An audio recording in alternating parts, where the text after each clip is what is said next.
Guys. I'm totally joking. It's not a loop, guys. All right. Almost got me. You actually did get me. I was like, what's going on?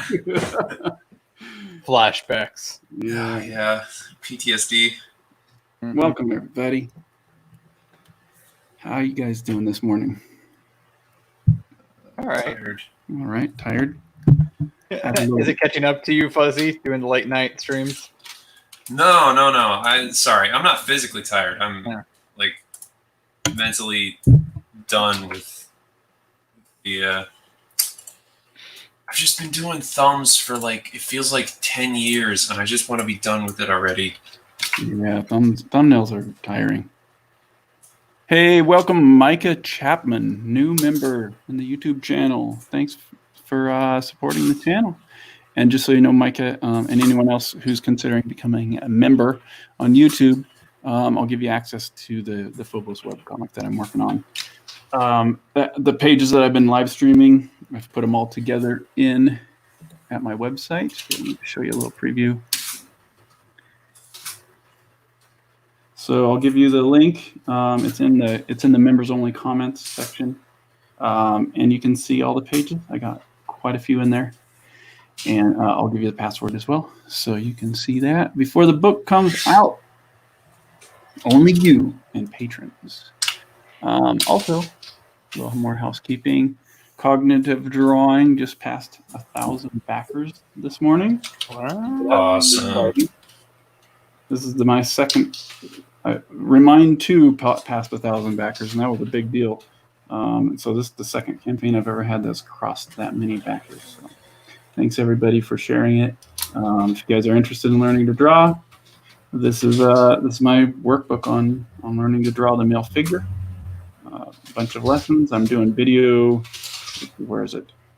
I'm doing video demos of every single lesson where I go through it myself. I'm in the process of doing that. I think I'm on day. I don't even remember.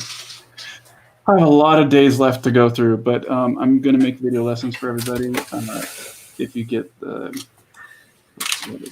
one where you get the virtual teacher, then you'll get the video lessons as well. Anyway, that's Cognitive Drawing. Head on over to Kickstarter, search Cognitive Drawing. Links in the description too. And I am actually working on Phobos right now. So welcome, Micah. Thanks for becoming a member, though. And we got Tobias. Welcome.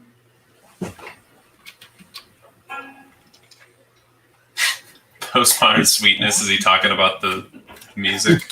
I think so, yeah. Got Aaron Olson.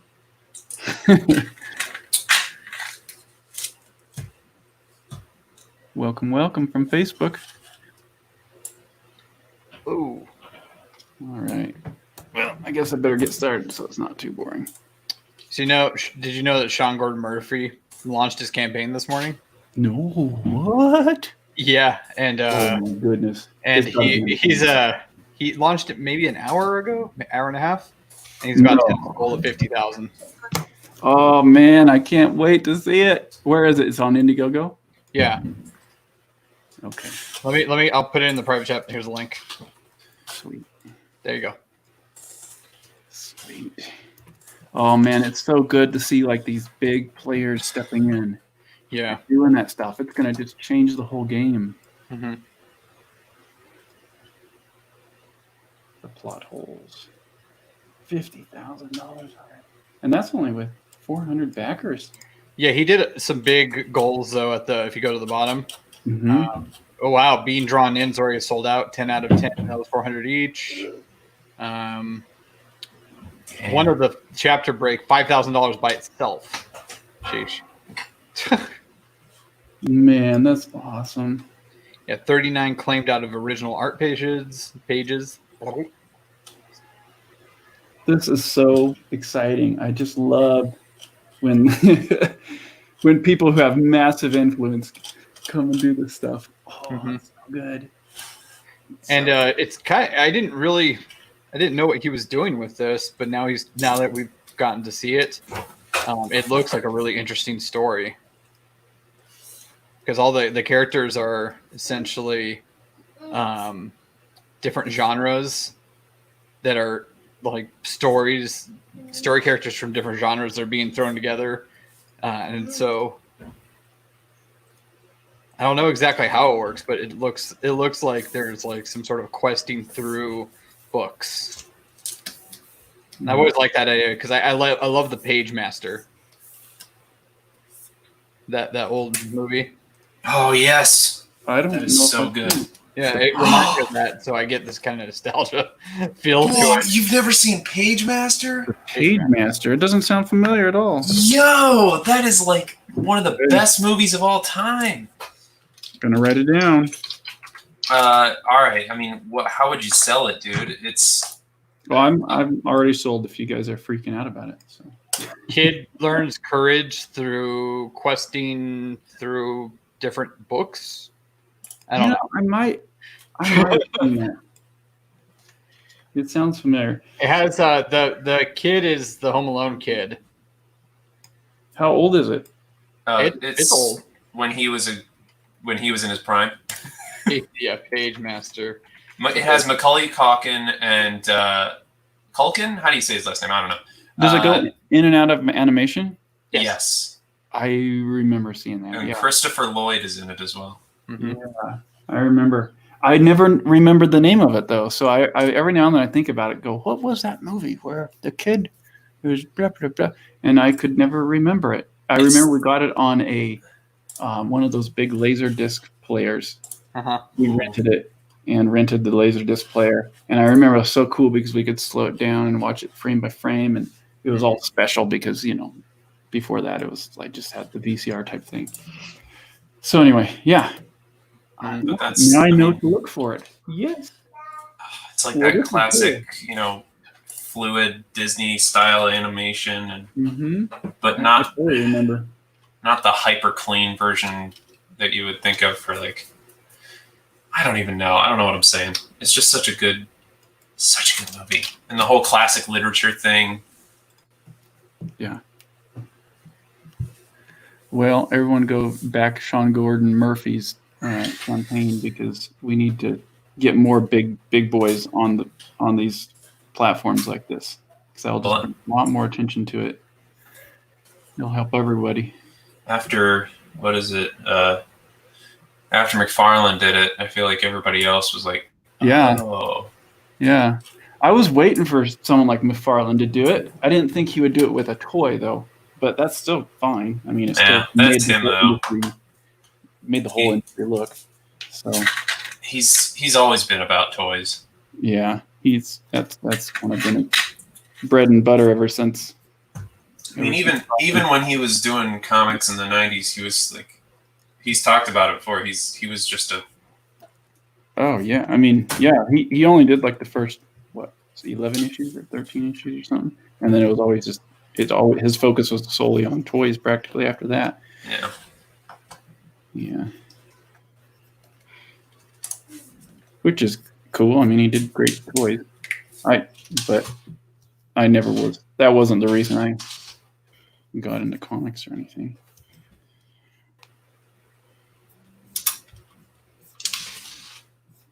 No, me neither. I think it'd be cool. To have like toys with my characters, but Yeah.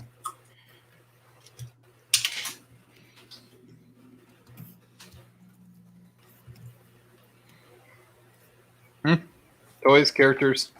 Sorry, I had to step out for a second. oh yeah, we were just saying that it'd be cool to have characters or toys made of our characters, but that's not what we're in it for. Yeah. I don't think I'll ever have that. I don't think I'll ever make a character where it's like this is a commercial type character where I can make a toy out of it. where people will want a toy. You know? I'm pretty avidly trying to do the whole commercial business thing. So not that everyone has to do that, but like I'm actively trying to I'm trying to be that. I don't know. Yeah. I think when I started working on comics, I was really just focused on, let's just make the comics, and I don't want to think about any of those other things. But now, as I've done it more, I think anything can kind of be turned into that. You know, it just depends on, especially now, there's so many niches. Yeah. You know, but and I'm seeing like, okay, yeah, Remind could actually be a toy. Like, it could actually be a Netflix series or something. But when I was drawing it, I was like, no, there's no way. Mm-hmm. It's just not even the same thing. Sorry.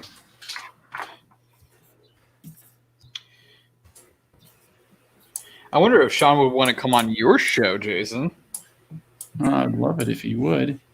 I have no idea how to get in touch with him, though. Yeah, I wouldn't know.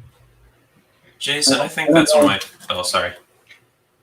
I don't know if I would have enough to offer him, you know, as far as support. And I don't know. You have like if you looked at your YouTube, he would see that you have like 20,000 subscribers, which is That's not small. that's not small.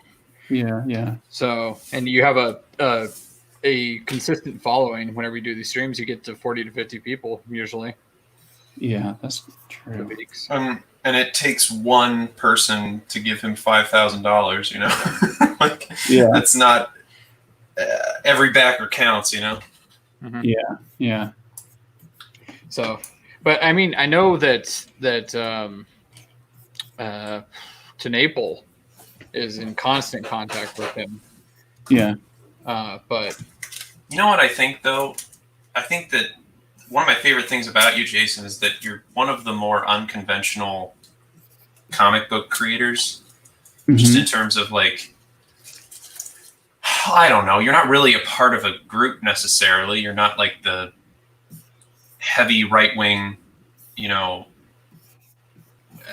there's a name for him, Comicsgate or whatever it is. You're not really that. Mhm. no. You're not really the crazy liberal, whatever. You're not really the like superhero. You're just you doing your thing, and everybody loves that. Like I feel like pretty much anyone who ever meets you is like, "Wow, I like this guy." You know. So Genuine. He's very genuine. yeah, and I think that Sean might even have interest on being on your show because of that alone. Yeah. You know, just the idea that, Wow. oh yeah, you're just a good guy. Yeah. You know? Yeah. But Well, I can, you know, I want to reach out to him. I'm always kind of reaching out to people that are kind of in my circle. Who I really want to get. I mean, this is going off subject, but I really want to get a lot of my old friends that worked at DreamWorks that are in the industry, doing biz dev and stuff, that do stuff that just blows your mind, That'd be so cool to watch. and have them come in. But it's just they're all busy and they're all working and they're all stuff. So it might be more like weekend type streams or late night streams. Mhm. But I just want to show them off to the world, because people don't know these guys. I mean, I guess they kind of have an audience, but you almost got to be in the industry to know who they are and what they do.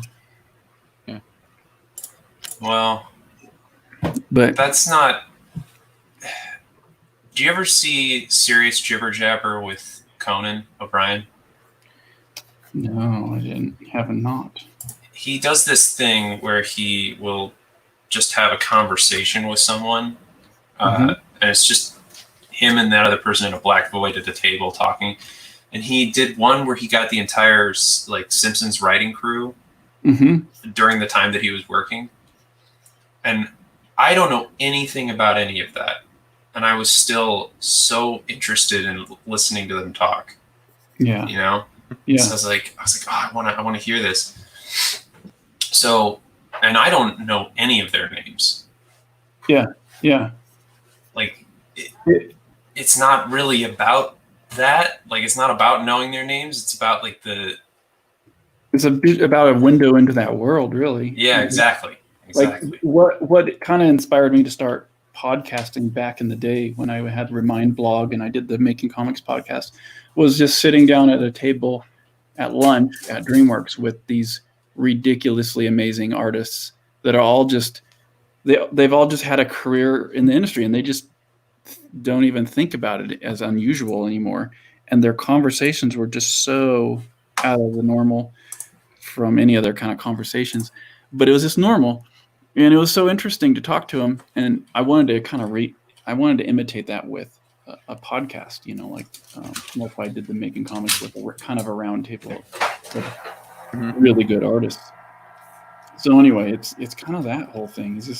It's just fascinating. Just like you say, I didn't, a lot of these guys, I didn't really follow them. I never knew them before I sat down to eat lunch with them, you know, but they're all really good, really talented.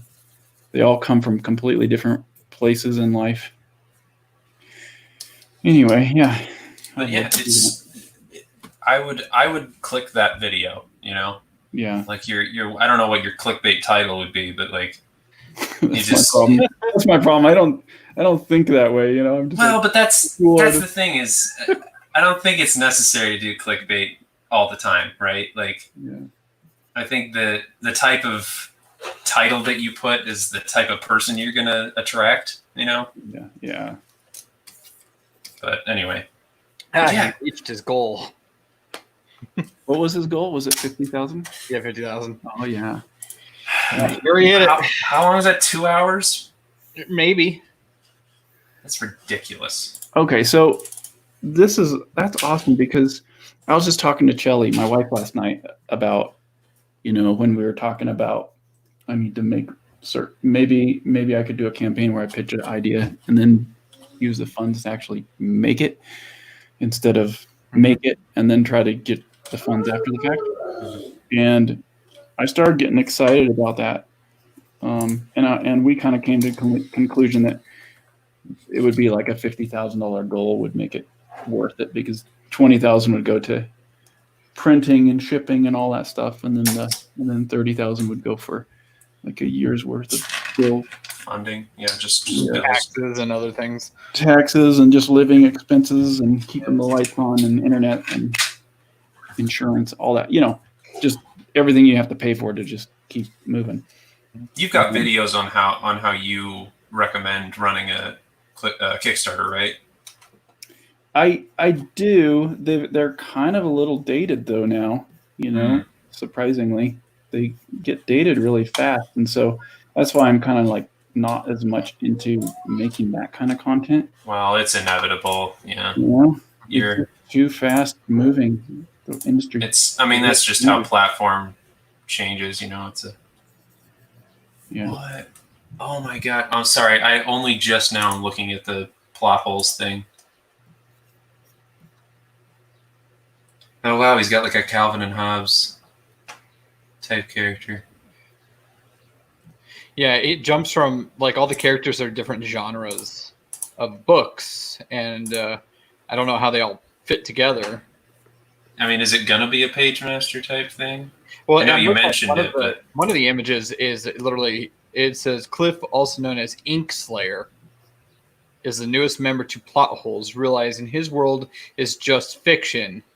He agrees to help them on their journey. And I'm guessing that there's like a superhero task force kind of thing, but of different superheroes from different genres. And I know it facilitates the story, and so I don't want to like deconstruct this too much, but that's devastating. What? Finding out that everything that you live in is not real. Mm-hmm. Have you ever seen Last Action Hero? Mm-hmm. That's exactly what I thought of when I read that. What is that? Arnold Schwarzenegger. Go ahead, Jason. Yeah, Arnold Schwarzenegger movie. Kind of for kids, but it was awesome. At least that's what I remember. Yeah. So he's doing these Whoa. series of movies, and this kid gets a golden ticket that sucks him into one of the action movies that has Arnold Schwarzenegger, and it's a movie, so like action movie rules apply where the hero always wins and all this stuff. But then he gets taken out of the movie. He actually jumps the boundary and comes into our world, and he realizes that he's fake.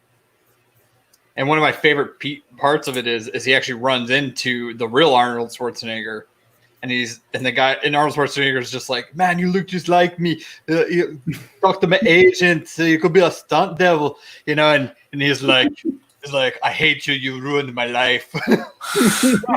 I like how they saw at a Blockbuster video. They saw the Terminator, but had Sylvester Stallone. That is fantastic. This sounds like I want to watch this movie now. It's really, really. I've got so much work to do. Stop giving me more. Yeah. Well, no, that's a great one to listen in the background. You don't have to necessarily be watching it to enjoy it. You can listen in the background while you're working. Got a melty face, dude. Melty face. No, he's got he's disgusting. That's all I've got to say. Well, it's kind of funny is that they have the scene where they're walking into a precinct in the fake movie, and the bad Terminator police officer guy from Terminator 2, the gooey guy, he actually walked out while they're walking in, and the kid looked at him and he's like, "Oh my gosh, you know who that was?"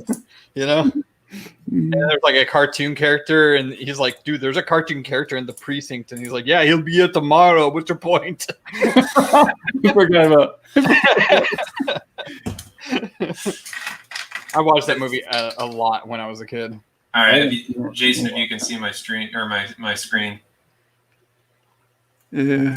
Oh, what is this? Oh no, he's just in the rain. He's terrifying. Yeah, wet or not, he is melty. Yeah, he kills the Arnold Schwarzenegger hero fake guy's son. So he's like the super villain, but he's not really a super villain. He's just an evil dude. All right. Well, you can go off my screen now. Sorry, just wanted to. It looks like a lot of fun. Yeah, it's totally fun. Yeah, it is. It's been a long time since I've seen it. I need to check it out. Oh, Jason, before I forget, you do not have to read my my romance comic. I feel like I was like coming down on you or something. I don't know what it was. It was no, dude, don't even worry about it. I think you said, "Oh, I'm not going to read it," and I was you're so flat with me that I was like, maybe I'm too honest with some of my statements like that. No, well, there's be offensive. I don't think you can be too honest. I think you can be tactful, but no, that's probably I do lack tact in some sentences. Yeah, preaching to the choir there, but you're it's no big deal is what I was saying. Like I feel like I overreacted. Like I actually got sad and I was like, well, I'm not. Yeah, I didn't. No. I'm saying I made it look like I was actually sad. It's not a big deal. I'm making it worse. Yeah, well, I usually don't read comics, so I'm surprised I started reading your short story, but it was short, and I was like, oh, I'll give this a try, and it was just really good. So I'm impressed, man. Flattery will get you everywhere. If you send me, if little clips of it that I read when you send it to me, continue to draw me in, then there's a pretty good guarantee I'll read it. So sorry, say that again. You want me to do what? When you send it, I skim through it and I read little bits, and it's as compelling to want to know more as your dead air one, then I'll definitely most likely read it. All right. Well, I will. It's all a matter of like, is the art awesome first, and then if the art's awesome, is does this make me want to figure out what in the world is going on? You know, and it's like a chain reaction when I look at comics. I go through these different little, phases with each comic, and then eventually I'll read them if they interest me enough. So. Are you not entertained? I think that's what everyone does with comics, right? I mean, don't we all just get them for the art first, and then That's cover sells it, right? yeah, and then if the art just keeps blowing us away as we flip through it, we'll start reading it. I mean, my son's the opposite. He'll pick up a comic and just start reading it. Like he got Bone from my dad last night, and Jeff Smith's Bone comic, that 1,200, 1,300, 1,400 page book, and he brought it home last night, and at like 9 o'clock, and he went to bed and he started reading it, and then we went to bed at around 11, and his light was still on, and I was like, man, you got to go to bed, and he was still reading it. Then he woke up this morning, he was reading it. He's like 3/4 of the way through it already, and that thing is massive. So anyway, Awesome. Oh, speaking of my sons, my 8-year-old gave me some advice this morning. On your book? No, it was just funny. He was sitting there eating breakfast, and I was playing him a song that I was working on, and I was like, "Yeah, my goal is to make 10 songs this year, and then I can release an album." And he was like, "No, an album is only 5 songs." I was like, "Well, I guess, but no, that's more like an LP, isn't it? Like 5 songs, like extended play, right?" And I was thinking to myself, I was like, "Well, that's a good idea. I could just do a 5-song album, and then I can have an album done faster." And he's like, "I'll be here if you need me." And he's 8. He's 8 years old. It was awesome. It was so awesome. And he totally convinced me, just his little thoughts. So anyway. I can't wait. Yeah. I can't wait for my kid to say something like just to correct me in some way and be right, Yep. Mm-hmm.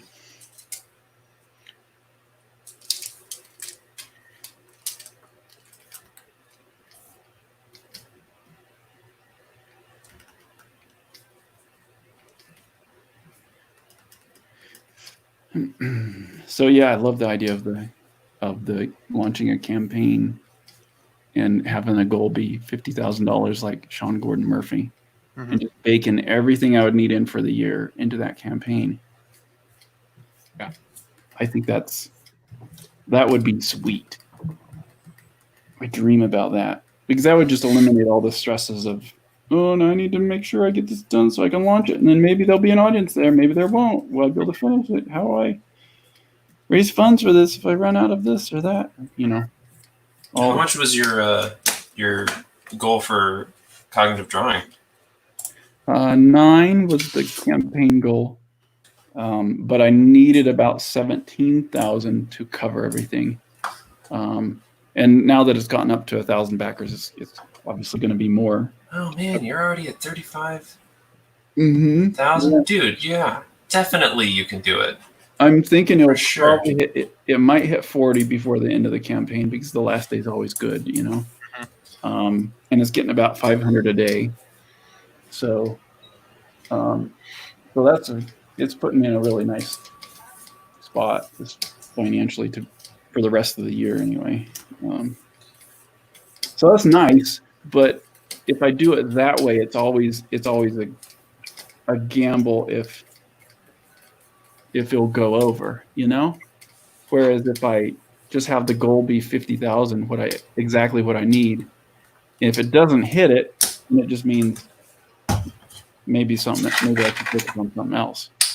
Yeah, but the worst thing that happens is that during the time that you're doing that campaign, where you're asking people to fund you beforehand, You're just going to do what you already would have been doing, which is work on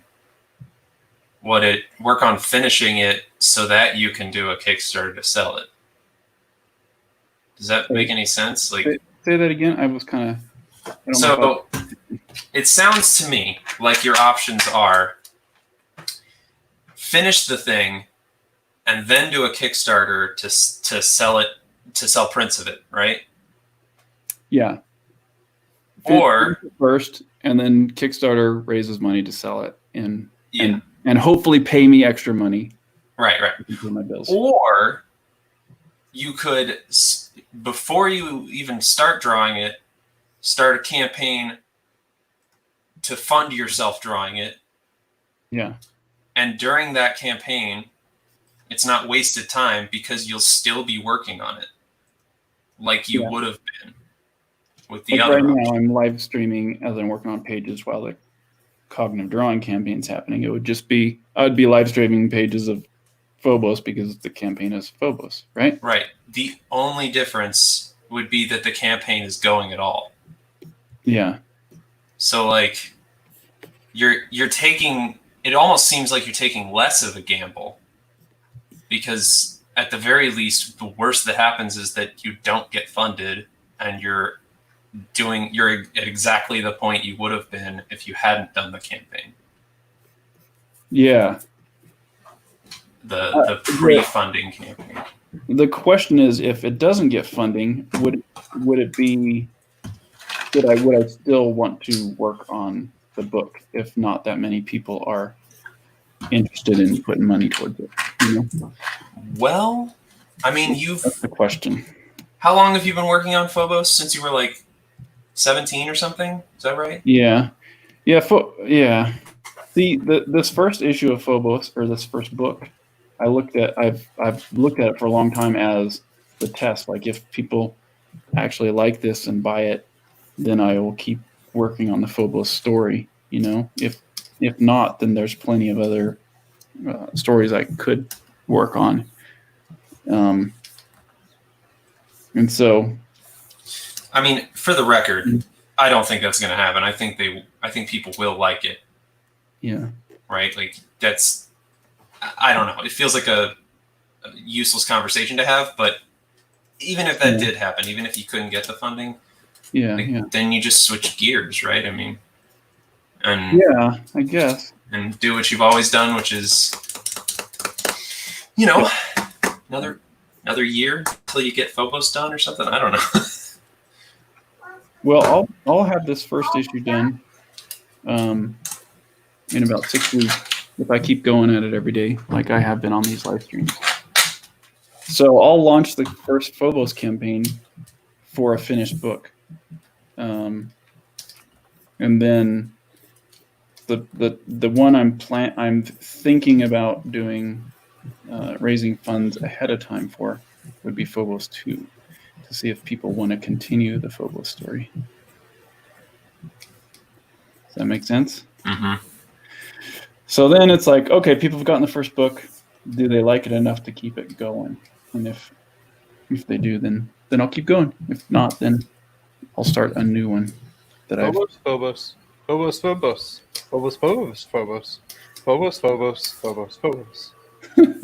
that what it sounds like? No, that was the John Malkovich thing. Malkovich.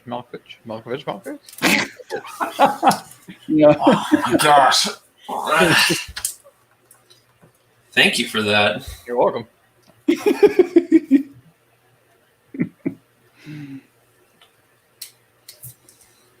Yeah. I'm excited about the Sean Gordon Murphy campaign. Yeah. That's gonna get a lot of people into this stuff. Yeah, it's bringing in mainstream. That's the most important thing that's happening right now, is like he's reaching out to a lot of mainstream people that usually wouldn't crowdfund. Mm-hmm. And he's bringing them into the space where we all are, you know? Yeah. So any project that's going live right now, or it has a book that's live, that, you know, if you know, there's the chunk of people that come into Indiegogo, they back the book, and then they leave, and there's going to be a chunk of people that go into it, and then they're like, well, what else does Indiegogo have? And they'll start searching. Yeah. Or they might find some other projects that are like, wow, you know. Yeah. Oh, that's, you know what? You should put his name into your thing right now. Yeah, that's what Mike was saying the other day about McFarlane. Put McFarlane in cognitive drawing somewhere and Spawn. Well, it is helpful because it's not. Yeah. It's interesting because you're not necessarily even selling like I don't know. It almost works better because it's a drawing book Yeah. and not a story, because like you might get those angry people that say like this isn't like, you know, Sean Gordon Murphy or whatever. But if it's a drawing book, then they're like, ooh, cool, I can learn to draw. Mm-hmm.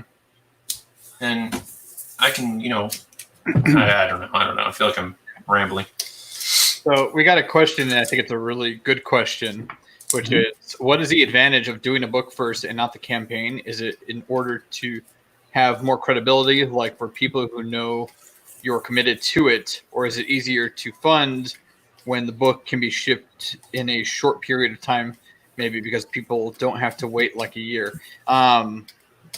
This is what Jason's battling right now. Is the options of do you do it before, do you do it after? It's more of a risk factor, I would say. Yeah. Because it's like you can make a full product and then do the campaign and then no one buy your product. And then you all that time that you put into it then goes to waste when you could have been doing something else. And but so far Jason's been very lucky that everything pretty much he's done has been very, very successful, you know. So you're on a trend, Jason, of your product stuff that you fund and you get quite a bit, and then but your problem, I guess, what your thing is that you're running into the problem of like you want the actual campaign to fund the creation during the creation. Yeah. And I think that's really difficult to do. You have to make a lot of money. Like for my campaign, it was I had already known that since I'm not known, that I have a lot to prove. I'm new to the scene and everything, that I pretty much had to make a lot of the product already. That I knew that I wasn't going to be making much profit, if any. I don't think I'm making any profit off of my campaign because literally every single dollar is either going into making more product, so I have more things to sell later. So I have a nice storage stuff, a backlog product to sell. But it's just I'm also in a very awesome situation where I'm not dependent on my work to keep my family afloat, unlike Jason. Yeah. So it really does depend on like what's your situation, what's your goal. There is credibility and having the product done already, and then if you can get some people that are credible to look at your product and say this is good, which is that's what they do for video games reviewers. They give them early review versions so that people can look at it and be like, yeah, no, I've enjoyed this game. You should back this game or you should buy this game. That's the whole entire situation with that. You can do that with your book or, Yeah. Yeah, it's way easier. I mean, especially if it's first campaigns and stuff like that, or first time you've ever crowdfunded, it's kind of, even though people have been successful with it, it's just, you have more chances of being successful if you finish a book first, and then just have a very small goal, a lot smaller of a goal that's going to focus on the printing costs and stuff that you need to get it out there. I think it's ideal to be able to make the money to pay for it, because then it's seeing how much interest there is prior to making it, just like Zach said. But yeah, I have had successful campaigns, but I've also had campaigns that have not been successful. And so it's good because it keeps me. I think it keeps me a little bit more grounded, like not thinking that everything I do is going to just explode and be awesome. But the non-successful ones have been more kind of secondary products, like my how-to book. I was trying to make an audiobook version of my how-to book, so that wasn't a graphic novel, you know. And then the first cognitive drawing campaign, I tried to launch it like 2 years ago. I just didn't have very much of the book done, and so it was gonna fund, but I had to cancel the campaign about halfway through because I realized there's a lot more work I needed to do. That's super interesting. You know? So then you really only have had one failed one? Yeah, one failed one. But then there was like the Shapes campaign that we launched earlier this year, and it was just pathetically miserable. It just didn't do hardly anything. I feel like I didn't hear about that one. Like, and I've said it before. I'm a follower of yours, so I wonder why that is. I mean, it wasn't my campaign. It was by Cave Pictures Publishing, and so they were responsible for it. I was just trying to help them promote it and give them advice on how to run it and stuff. But it just didn't. There's a lot. It just didn't seem to interest anybody. And maybe it's because I wasn't pitching it. You know, I was pitching it, but it wasn't me pitching in the video, and so it didn't feel like. And even people emailed me and said, "Is this campaign directly helping you, like giving money to you, or is it giving money to Cave?" I'm like, "Well, they paid me for it already, so I've already been paid for the pages. You know, I had a page rate, so it's not. Well, it will only help me if it gets overfunded. Then I requested like 500 copies of the book that I could sell later, and then that's how I would make my money. You know." Mm-hmm. That's astonishing. So I'm still counting that as not your loss. That's that's not a loss for you. That's especially like in terms of like it wasn't a failure for you either because it sounds like you were barely involved. Like you know, I guess it's more of a in the campaign, not the work, obviously. Yeah. It's more what it is I don't know how to say it. It's like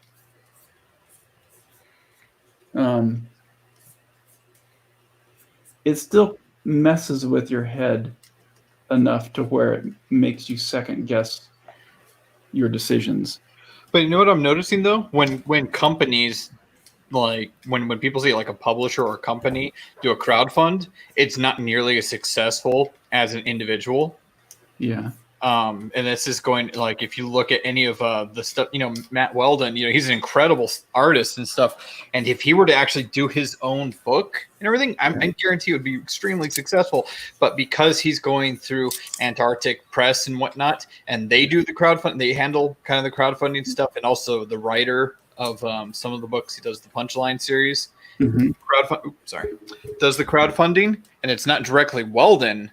I'm noticing that those aren't nearly as successful as like if Weldon were to just do it himself. And it is a lot because, you know, you're on your stream right now doing stuff and you go on to other streams and you go, and that's probably why your cognitive drawing has been really successful, is because you're actively going out and doing things for it, you know. You didn't do that for Shapes, though. It's not like because it wasn't really your campaign. It wasn't your responsibility. You know, so it's like, you know, if it was, I'm willing to bet that you would have done a lot to make that more. And those companies, though, I've noticed that they don't put a lot of effort into advertising, and like a representative of like Cave Publishing probably wasn't going out doing streams and advertising stuff. They were just like, we put it on and then we'll see what happens, you know? And that's how a lot of these people are, though. A lot of the businesses like Dynamite, they tweet stuff out every once in a while, but they don't advertise, they don't do streams, you know? And if you look at all their stuff, they have a lot of projects that they do throughout the year, a lot of crowdfunding stuff, especially for like variant covers for like Vampirella and whatnot. But if you notice, like most of them do not break $10,000. The only one I can think of like recently that broke that was the one that Star Wars Girl did a cover for Vampirella, and it's because she has a huge following, like a giant, huge following on YouTube. You know, so she was able to break it. I think she almost broke $50,000, but that's like the biggest one I've seen from Diamond. You know, and even like Art T Bear didn't hit those numbers with his variant. He got up there, but he didn't hit those numbers. You know, so I think it was a lot of popularity and whatnot, and that was, you know, for Diamond, that's smart to try and invest on, you know, someone that's popular, you know, to tap into their crowd. Yeah. Let's see. The thing is, sorry, you go ahead. All I was gonna say is if you don't use that popularity, then it's pointless, right? Like you had a you have a following, and it sounds like the biggest issue with that campaign for Shapes was just that they didn't use you. You know, like you should have been the face of that thing. Mm-hmm.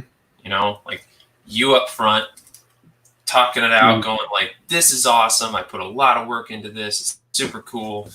But at the same time, I didn't want that because I wasn't gonna get anything for those efforts.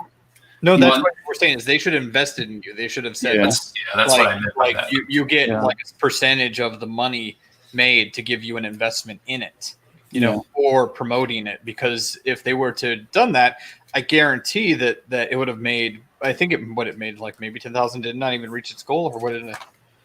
I forgot. Yeah, it didn't. We canceled it before it. Oh, okay. Before it got too far. Yeah. See, like if they would have done that, made investments in you, because you are the selling point of it. You know, it looked really good. You know, it was amazing. I wanted to, for sure, but I didn't know about it. You know, and just like Fuzzy was like, you know, what is this? You know, no one knew about it because no one was advertising it other than, you know, Indiegogo, which is terrible, which is probably the worst as far as algorithms and figuring that stuff out and whatnot. Yeah, Indiegogo is absolutely terrible at advertising things. So unless you're on the front page, front page. I don't want it to be misconstrued in any way. Like we're saying it's their fault, like, and that the way you handle campaigns, it seems like is really like, I don't know. You just seem to care a little more. You seem to understand the way that it works a little more, and you put the personable part into it. So of course people are going to care way more about it. So I don't know. I don't think there should have. I mean, I don't want to tell you what to do, but there shouldn't be anything holding you back. You know,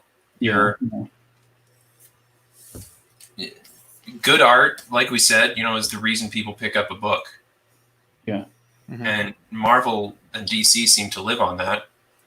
Yeah, that's true. I've bought books actually solely for the cover.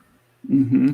Right. So if you put, you know, 3 to 5 good images on your Kickstarter, like that's probably all you need to get a fairly good, you know. Yeah. It's not like you're putting your whole comic up there anyway when it's finished. Yeah. Well, think about this. It's like, you know, with Todd, you know, with that Spawn action figure, you know, he could have just let his company deal with it. And he could have not been directly involved. You know, he could have because he has a whole entire company, you know, that deals with that stuff, you know, and everything. And he could have just let them do it. But no, it was Todd that was in the front of it, advertising it, making it happen, you know? Yeah. And being out in the open and being in the public eye, making it happen. And that's one of the reasons why it was so successful. You know, I guarantee it would not be nearly as successful if it was like his subsidiary company that actually Yeah, somebody saying that he was excited about it. Yeah, like the whoever is managing the actual like making of the factory or whatever, Yeah. And what's interesting about his campaign is everyone seems to say it was very confusing because he just didn't know what he was doing as far as crowdfunding, as far as making it clear. But it still was really successful, still super successful, even though he didn't make it clear. Yeah. And imagine how much you could make if you were clear. Yeah. I think you're confused by it. I didn't. Of course, people. Well, I think people were saying it was confusing because 11,000 new people, 11,000 new people that have never touched Kickstarter before had to navigate Kickstarter to purchase this thing. Oh yeah. So probably it. Huh? That's why people were saying it's confusing because it's 11,000 new people that have never touched Kickstarter, have no idea how to navigate it. And that's why they're saying it's confusing because I went and looked at it and I was like, this isn't any more confusing than any other project I've ever seen. Okay. Like I understood it instantly, but the thing is that you, me, Fuzzy, a lot of these people that are watching, we all know the crowdfunding scene. We know how it works. We know how the perks operate. We know how this stuff works. We know what stretch goals are. That's like a new term for people that don't know how crowdfunding works. They had to go and try and figure all this stuff out and learn this new system. But that's 11,000 new people now into the crowdfunding scene. Yeah. And then with Sean Gardner Murphy, I hope he's able to figure out how many new people he actually brings in, that are unique. Yeah. Because right now he has 510 backers, and he's at 60,000 already. Mm-hmm. Wow. Wow. This is so awesome. He totally sold out of the being drawn in and original art pages. Totally sold out of those. He's about to sell out of his Skype with Sean. Does he spell his name right? No, he's the other Sean. He's the Sean that you don't like. No. No, you're the Sean. You're right. No, he spells the same as you. Yeah, that's the right way. 60,000 people. You have moved to America, and they were like, "Spell it right." Jason Bernard has a question specifically for you, Jason. Okay, let me look. I was going to read it too, but if you want to look, that's fine. Is it this one? Second question? Yeah. Okay, Jason says, Jason, did you consider piggybacking shapes on one of the other crowdfunding campaigns? On one of your other? I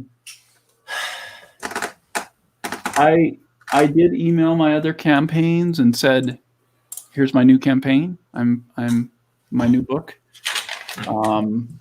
I emailed my mailing list. I did everything the same as far as that launch goes. For the Shapes campaign, as far as getting my audience, my existing audience, to be notified about it. I just didn't build the campaign itself, and I didn't make the video, and I didn't do that stuff. But yeah, I tried piggybacking as much as I could. Well, I think what he's asking is if you do another when you do Phobos, if there'll be a tier where you can get copies of shapes like that. Piggybacking on I've considered that. Yeah, I've thought about that because I do want the hardcover, and I want to communicate with Cave Pictures at some point and ask them. It might be during the Phobos campaign if it goes big and I need a new stretch goal and be able to have something else to kind of offer people. Mm-hmm. I would love to be able to just ask for the rights to print 1,000 hardcovers to be able to sell in the campaign, So yeah, there's that option.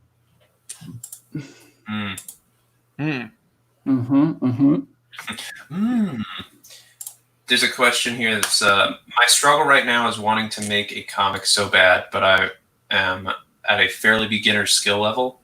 What steps did you all do while you were still making semi-passable art? I just made comics, like I made probably about 400 pages of comics of random stuff before I ever got hired. And I just, did it as good as I could and learned as much as I could and just kept making stuff and trying to learn. And I mean, everyone has to go through that phase of just putting in a lot of work, learning things before they can get any return on that as far as a job or anything. Yeah. It's a frustrating time, but your love of it will keep you going. And if it's not exciting and fun to you, then your love of it won't keep you going, and that's kind of the thing that differentiates, I think, the people who make it and who don't is how much they actually love it, because it's such a hard thing to get good at, and it's such a time intensive, challenging thing, and so many hats you're wearing and all this stuff that you got to just really love it, and it'll motivate you to keep going and keep trying and trying and trying. So I'm actually publishing a book called Brubaker. It's like it's like all my early sketches and comic pages, and it's not even all of them, but it's about 260 pages of all my early submissions and a bunch of my early stories and everything before I ever got hired or paid. And I guarantee, and I'm serious, some of them are such detailed, intricate pages. I spent so much time on these pages, but yeah, so there's just a lot of work. There's no shortcut, sadly. You know what the shortcut is? What? Working, focusing on things you really hate. That is like the shortcut, and it's the worst thing in the world, and you'll hate every second of it.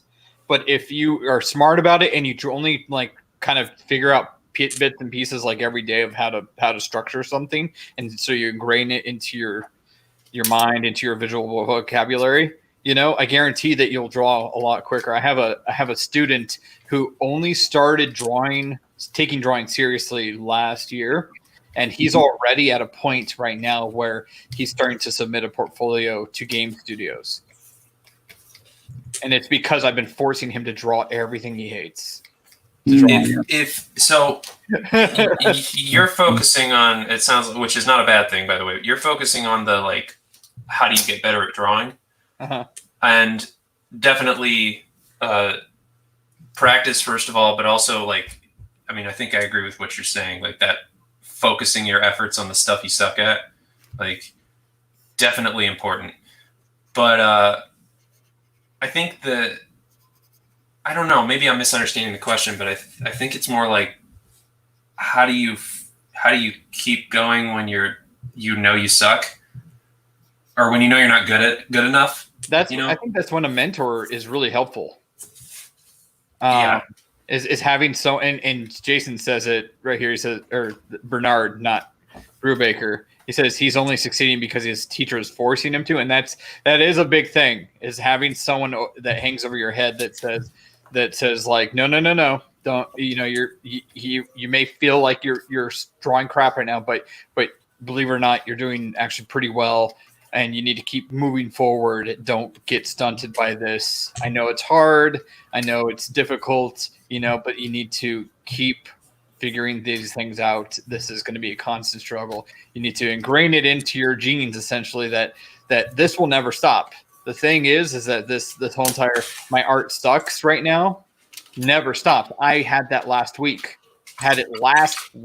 Where I was drawing, and I was like, man, everything I draw is poop, and you know what got me out of it? Forcing myself to draw, going on the live streams, the drawing quarter and stuff, usually gets me out of that rut, because it just forces me to start critically thinking. It puts me under pressure.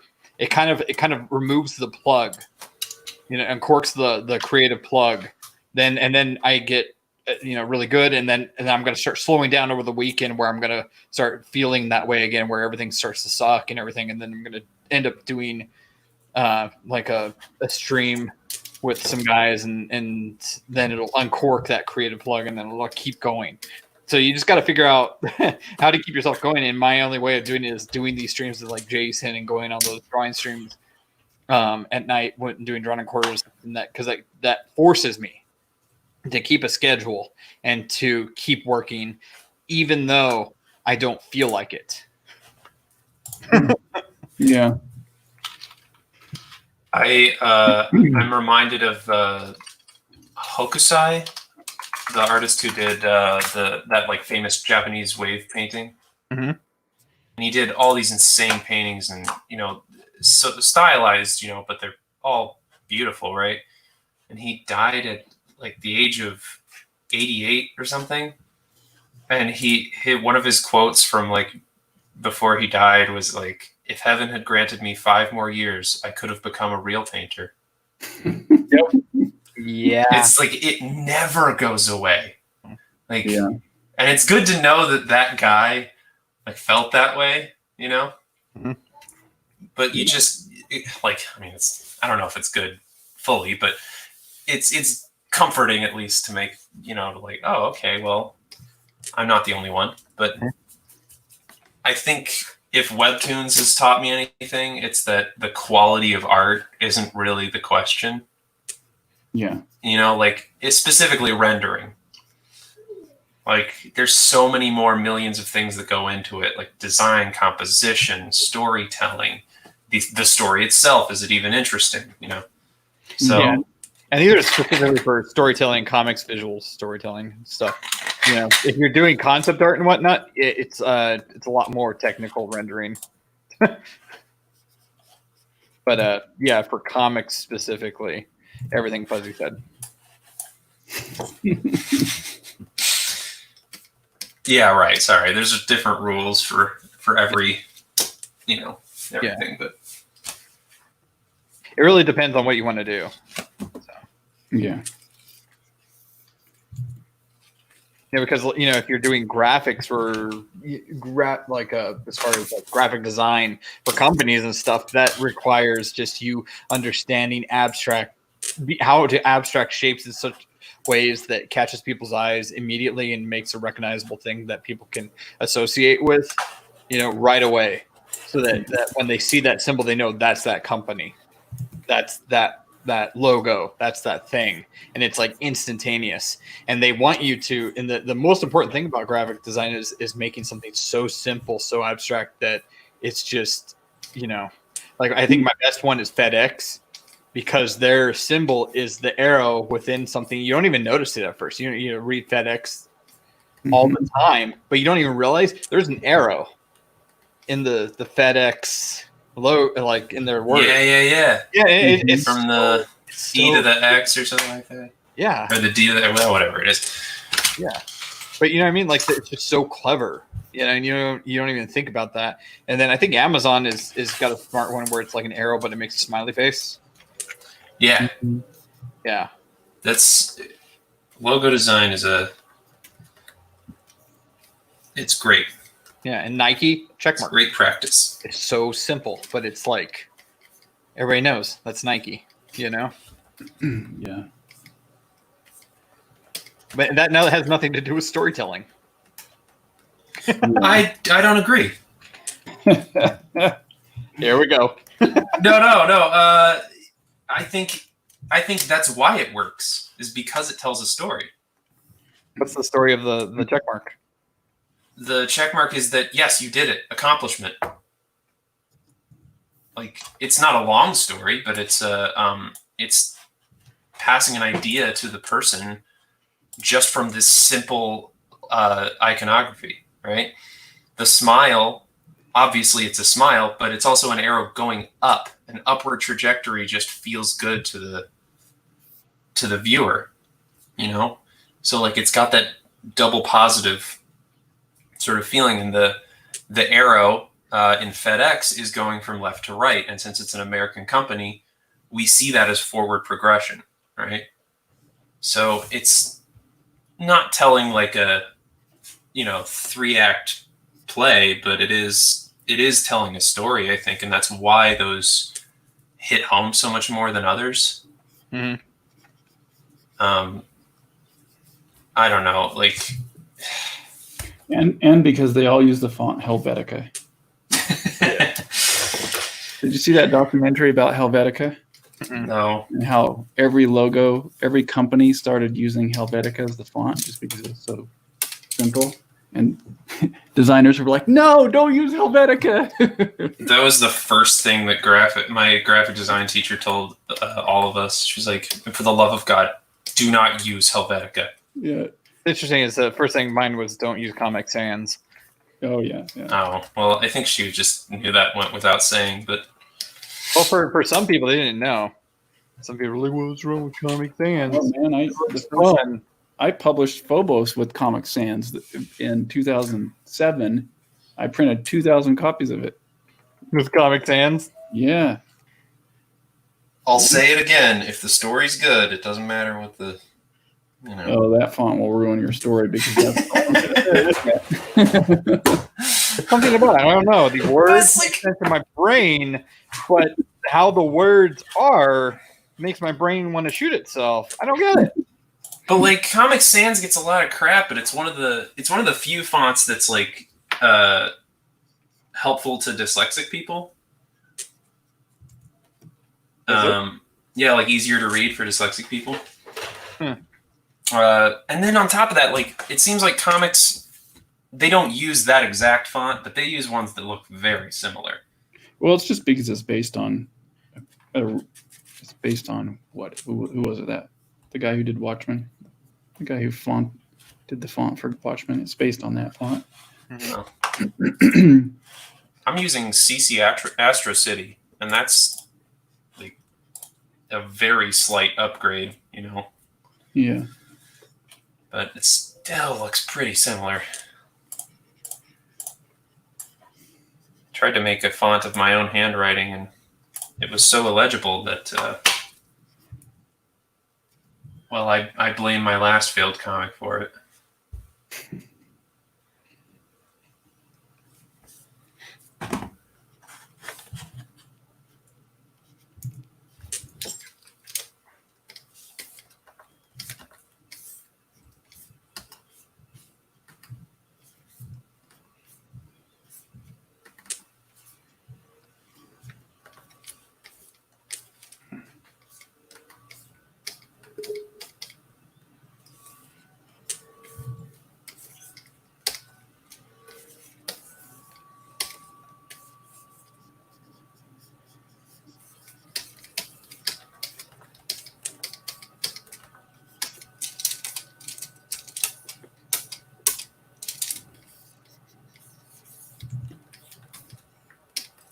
What's your guys' favorite movie to come out in the last? Oh, hold on. Whoa, what? Sorry, I just remembered something. Jason, did you hear about what happened with Trolls World Tour? That's the new Trolls movie. Mm-hmm. Just that it did really well, like home through renting it instead of going out in theater. And the conversation, I guess, is whether or not theaters are even have a reason to be open anymore. Yeah. So now AMC is, but didn't that, because Universal did that, AMC is like, well, we won't show any of your movies from now on. Yeah, but like, would I care if I was them? I wouldn't care, because it's like we made more money doing that than we did if we were to release it into your theater. I don't think they can base that on what would happen going forward, though, because it was at a time when no one could go to the theater. So I don't know. If you gave me the option, more competitive with their prices and stuff, because they are charging an arm and a leg to go do this. I know it's an experience, but I haven't seen an actual movie in a theater for like 5 years, because the last time I went, it was like, wow, I could have like lived off that for a month or something, This kind of realization that like the amount I spent on a water bottle, some popcorn for my wife, not even a big one, like a small one for my wife, and 2 movie tickets was like enough for us to buy enough groceries to last us a month, And I was like, it's like, what? No, no, not gonna do that. Yeah. And also, it's not worth having crying kids and other people that are don't care, that are being jerks and talking and on their phones, and it's like there's a lot of things when you're paying for the premium experience where it's just you're not getting a premium experience because of other people. Yeah. So I think it's a good thing personally. I would prefer there to be drive-up theaters. I would want those to come back because those were fun. I like the theater experience more than just. I mean, there's a time for each. Like I like watching certain things at home and just being able to go to bed afterwards or fall asleep on the couch. But I do like experiencing certain movies in the theater with an audience, with reacting and the surround sound and all that stuff. Mm-hmm. So I don't think I would want to. I don't think I would want to not ever go to the theater again if the option was to do both. Mm-hmm. There would still be times when I'd want to just get out of the house and go on a date with my wife and go see a movie. Something like that.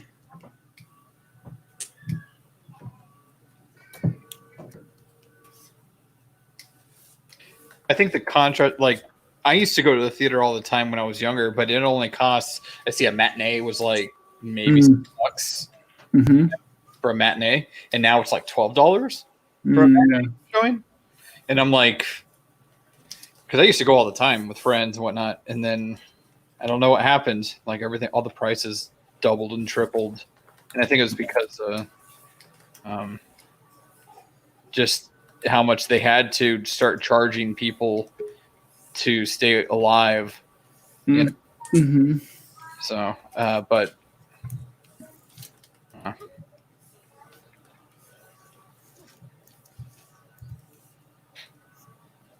all our theaters were the best. Yeah, we still have a dollar theater here too, and it's pretty cool. It's like $2 though. A $2 theater. That's still better. And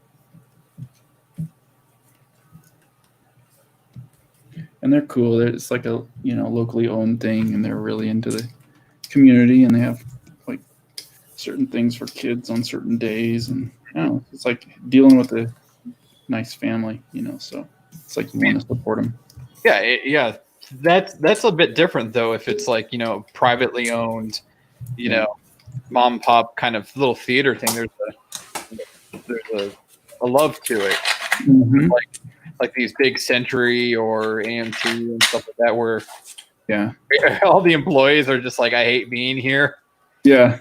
And you can just tell, and then you go and sit down and there's still like popcorn and other gross things. They're sticking you to your seat. Yeah. I have problems with that. Hey, Fuzzy. What? That's what I thought. What? What's going on? Right, Jason?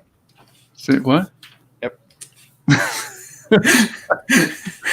All right. I was hoping Jason would just like play along and be like, "Yeah." Oh. No, but I was listening, which is why I was confused in the first place.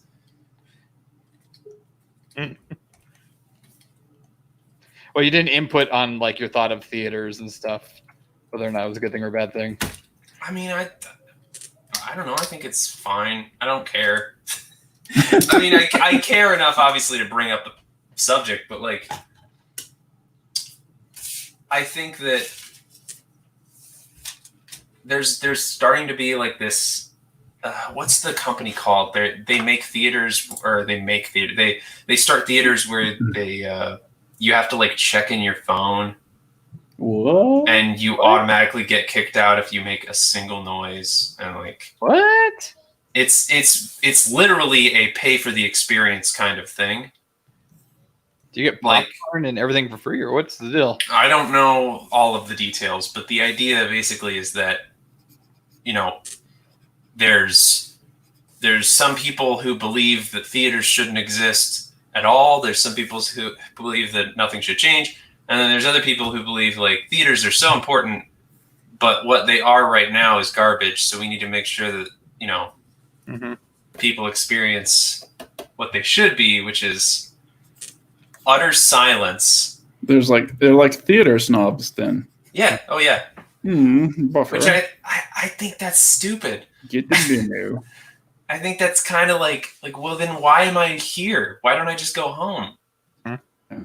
TV screens are huge now. Like, why can't I just? Yeah, that's another game changer. Is like people now can just have a home entertainment theater, practically like really easy. Yeah. You don't have to spend that much money for it anymore.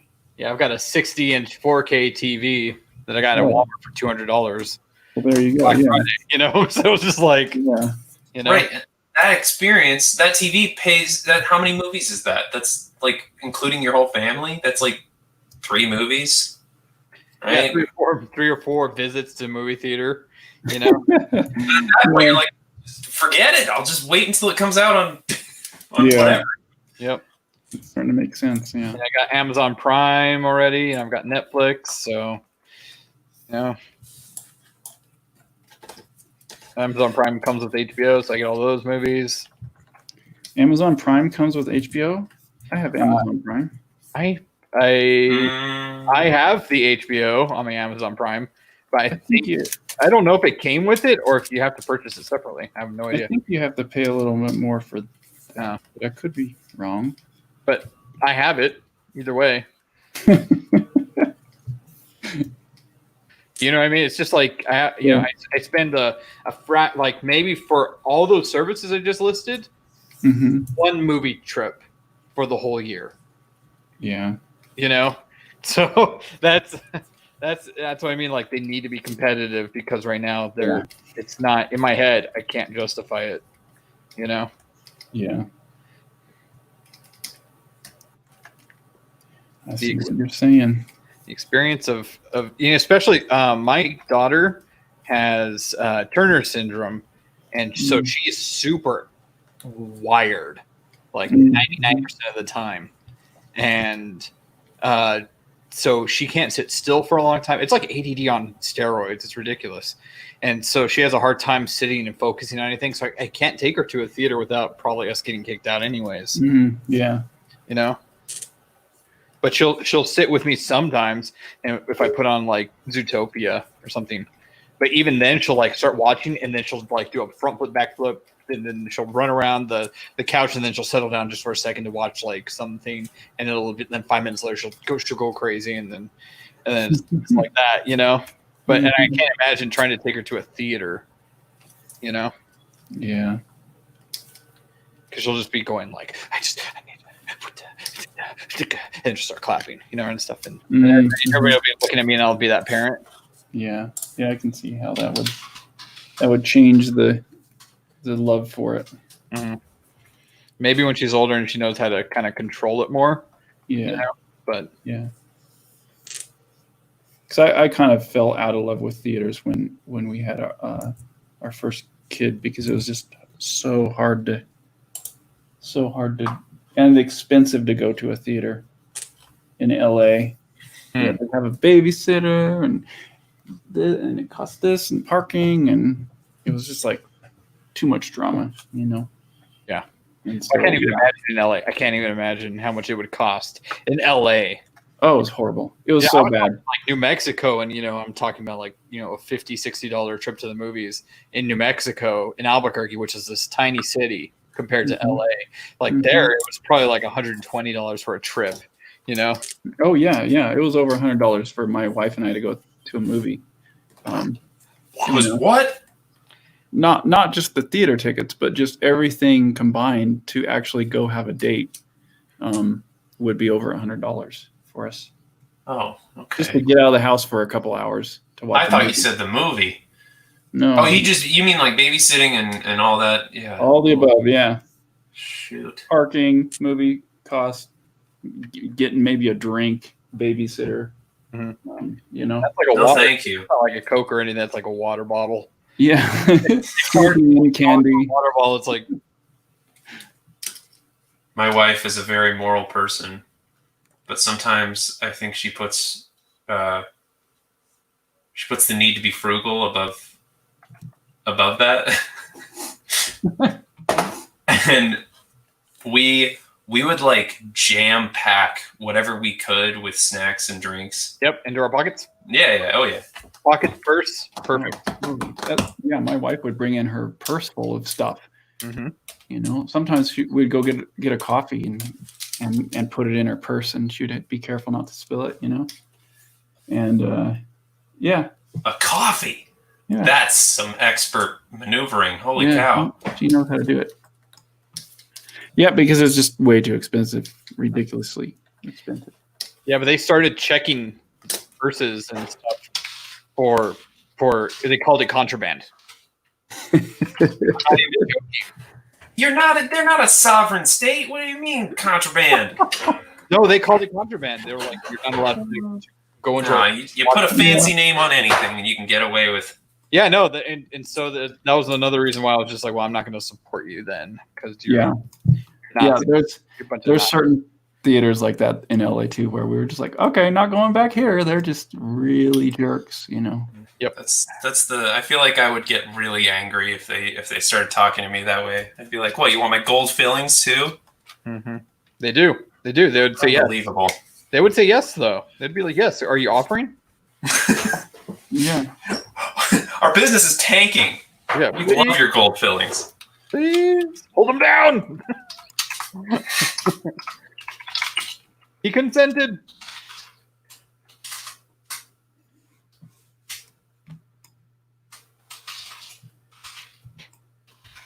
Sorry, everyone, for my typing noises. I saw those comments. Somebody in the comments said that Jessica passed off the tap dancing shoes to someone else.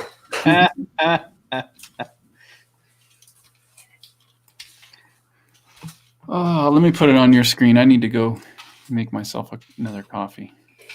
Yeah, that's not a bad idea, Jason. Oh, not me. I don't know. I need it. I'm not going to mute my microphone either, so I won't start making weird noises.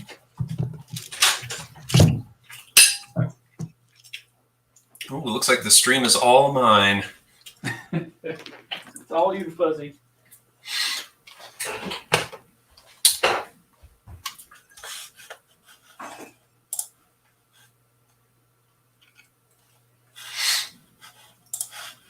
My wife just passed off a plate of delicious sweet potatoes. So this is no longer a drawing stream. This is a mukbang. I'm glad all of you could join me for my lunch.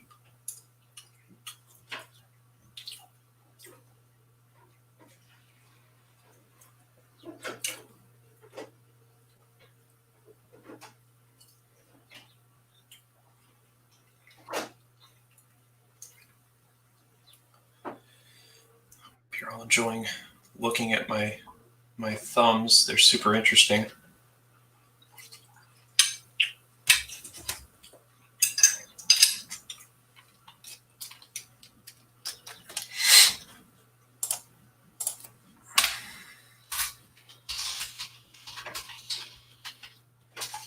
Oh, yeah.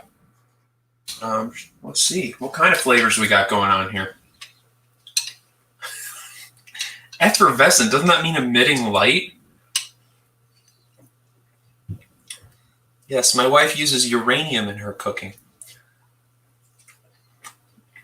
Not very good at this, describing the flavors thing. It tastes like sweet potato, believe it or not. Looks like she used a little salt and some black pepper. Nothing too complex, but you know what? Simple's better sometimes. This is what the stream turns into when I walk away. Well, my wife gave me my lunch, so what am I going to do? Yeah.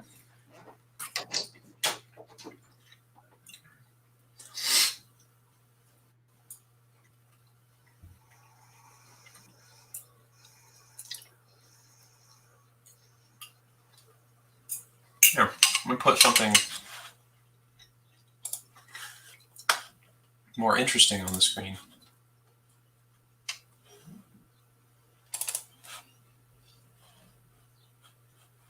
Look at my beautiful artwork.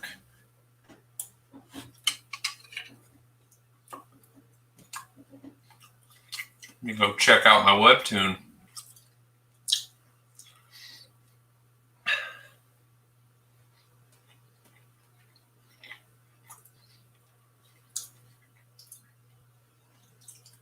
Scribbling the world. Don't think I don't see your comments. I'm ignoring them.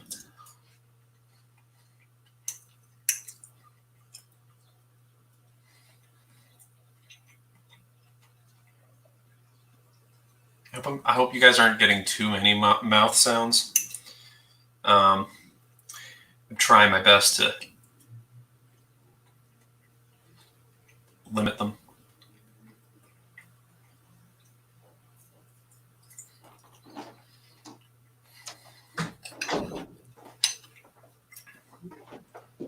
All right, I'm back. You guys both left me at the same time. I know. And so, I was listening to your flavoring, trying to describe flavors. not a lot of complex flavors going on over here, so it's hard to describe it, you know. Mm-hmm. Sweet, salty, bitter, unami. What is unami? Umami is like savory. Ah. It's umami. It is a flavor that a Japanese man discovered.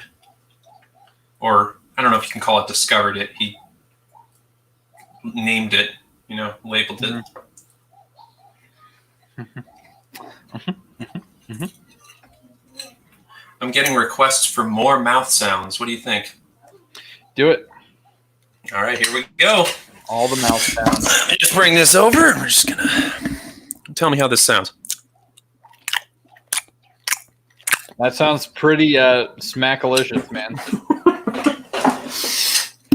It's all you get. I facilitated the joke. That's all that matters. Yep. And Jason wasn't even here to appreciate it.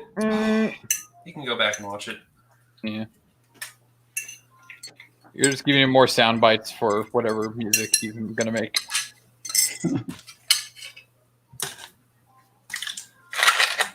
Oh, hello, Jason. Hello. Sean Smith, you got a great name. Thank you for the compliment. Steve, yes, my book is only digital. I work primarily digitally just because it's faster and I don't have to clutter my room with even more paper. There's a lot of benefits to working digitally. And I don't have the time to list them all. I got tired of getting graphite everywhere.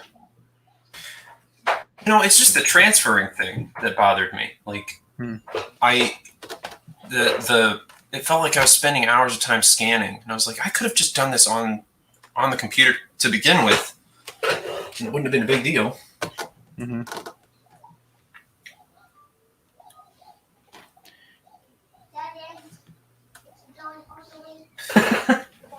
Somebody says you have to add my mouth sounds to your guys song. Guys.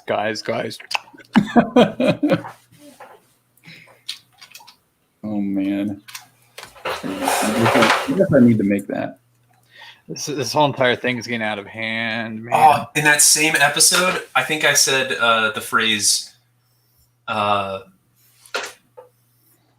if you can't play well, play loud. I think that'd be a really fun soundbite to throw in there. Literally, yesterday's show was just soundbite gold. Overall. Oh, I agree. Zippers and all. Oh, come on. We don't need to remember any of that. I showed my wife that part because that was just too funny. I'm glad it brought joy to somebody. But no, you should go back and just watch all of our faces, each one of us, how we react to it, because they're wildly different. You know? Because I saw all the life and fun just drain out of your face, and I was like, And then and Jessica's just on the bottom, like laughing really hard, and she's trying not to make any, like, not to blurb it into the mic. You just see her like going, and and Jason's just like going, "Oh no, this is my stream." You know what's great is I wish I would have done it on purpose. You know, I still would have done it. No, it was so great that it was on accident, though. The whole entire thing, that made it so great. It was like, it's so frustrating because I really was only looking at the top part. Uh-huh. And so, of course, to me, all it looked like was them separated, so I could only see them in that isolated moment. And I was just like, oh, that's so cool. Yeah, they're running. I love that. You're all like, yeah, they're running. And literally, the first thing my wife saw, she actually got it way faster than my digital self when she was watching it. As soon as she saw them, she went, oh no. And then she hears me go, oh no. I'm so retroactively embarrassed. I can't even. I didn't embarrass you last night too much, did I? I don't remember last night. Like I'm not kidding. I barely remember what we talked about. We didn't talk. I was very quiet last night. I watched what was it called, the Vampire Slayer movie? That Vampire Slayer D or Vampire Hunter D? Yeah. Vampire Hunter D, and it. I don't know. It made my mood really dark for the rest of the day. So I was like, man, I feel. Oh, that's right. You were a jerk. Yeah, well, no, and then I came in. They were like, "By the way, this is going to be your name, and you were an absolute jerk." And I'm like, "Oh, okay, I guess I have to be a jerk all night." And then staying in character. Yeah, staying in character, but it felt wrong. It didn't feel good. It was too good, I think, is the issue. Oh, you really sold it. Like, it didn't. I mean, you know, they did their job of making it feel like a joke. Uh-huh. But whenever you talked, I was like, is he actually mad? Yeah. Well, no, it's like I was in this gloomy, weird mood from watching that show and whatnot. And I was having a hard time putting together what I was drawing. You know? It's good acting. No, it wasn't acting at all. I just felt like... You hated them both? Yeah, I really did. I was just angry last night. Like, so much anger in that screen. Man. It was really funny to me. Just even if it was real, like in my head, I was like, why is he so mad? I want to know, but also, I don't know. Sometimes I'm legitimately angry at Chester, though. Sometimes I get legitimately angry with him. Sorry, go ahead. No, just because it's like I know that I can kind of be mean to him, and he'll just like shrug it off. So it's like I want to vent. If I haven't vented in a while, I'll vent right on him. But the thing is he's a good friend, and he's a really good listener. And when I vent, he knows it's not personal. So sometimes I just vent at him for no reason. Whoa. What's wrong? No, my whole entire house just shook because there was like thunder or lightning hit really close. Stormy there right now? Well, I mean, Houston's always stormy, so and it does kind of feel like a gloomy day. Yeah, it's a gloomy day.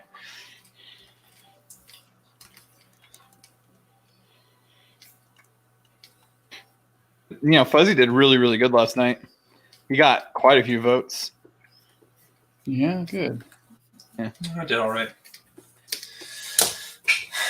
I didn't like my drawing. Yeah, super creepy Tin Man. Well, I really liked the way that the boomers and have you seen that that anime? Do you know what I'm talking about? Yeah, Bubblegum Crisis. I watched it a long time ago when they had it on Netflix. But I don't remember a lot of it. I just remember it being kind of just silly and fun. And then it Yeah, got really, really serious for no reason. I think, and what I'm guessing is what you experienced.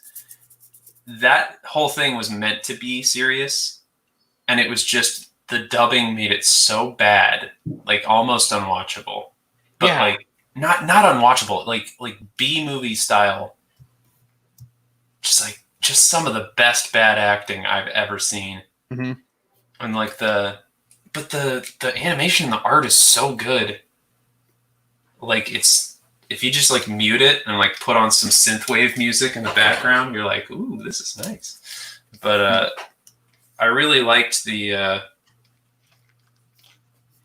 design of the evil robots in that, right? Called the boomers. And I thought that I was like, man, I really like them.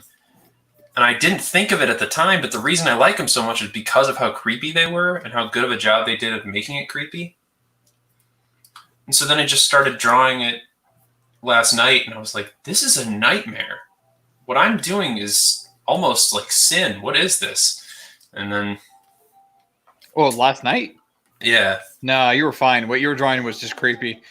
Well, that's what I meant. Like, it was so creepy that it felt like I was doing something illegal. But, Nah. You weren't doing anything like gross or what was it called? I don't know. Oh my gosh, my brain is blanking. By the way, it's heavy rain, so that usually means that the power goes out.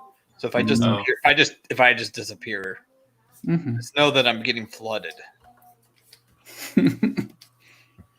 which is completely normal for you. Right. All of us pay grips of money for flood insurance here, so we live in like hurricane area.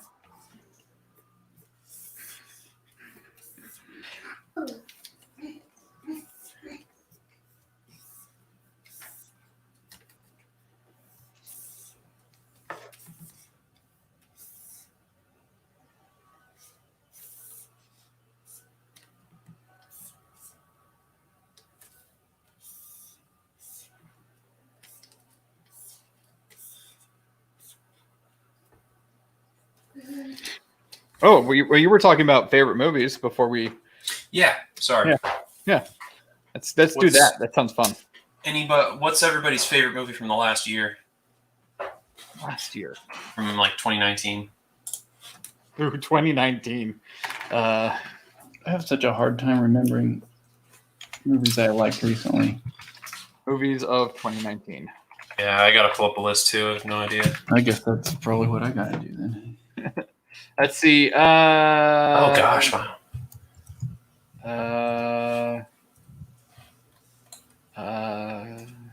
I'm trying to like. Did I even watch? There's so many I didn't even see. So I'm like, Oh, there's Michael. hey, Mike. Michael. Whoa, what's up, guys? Not much. I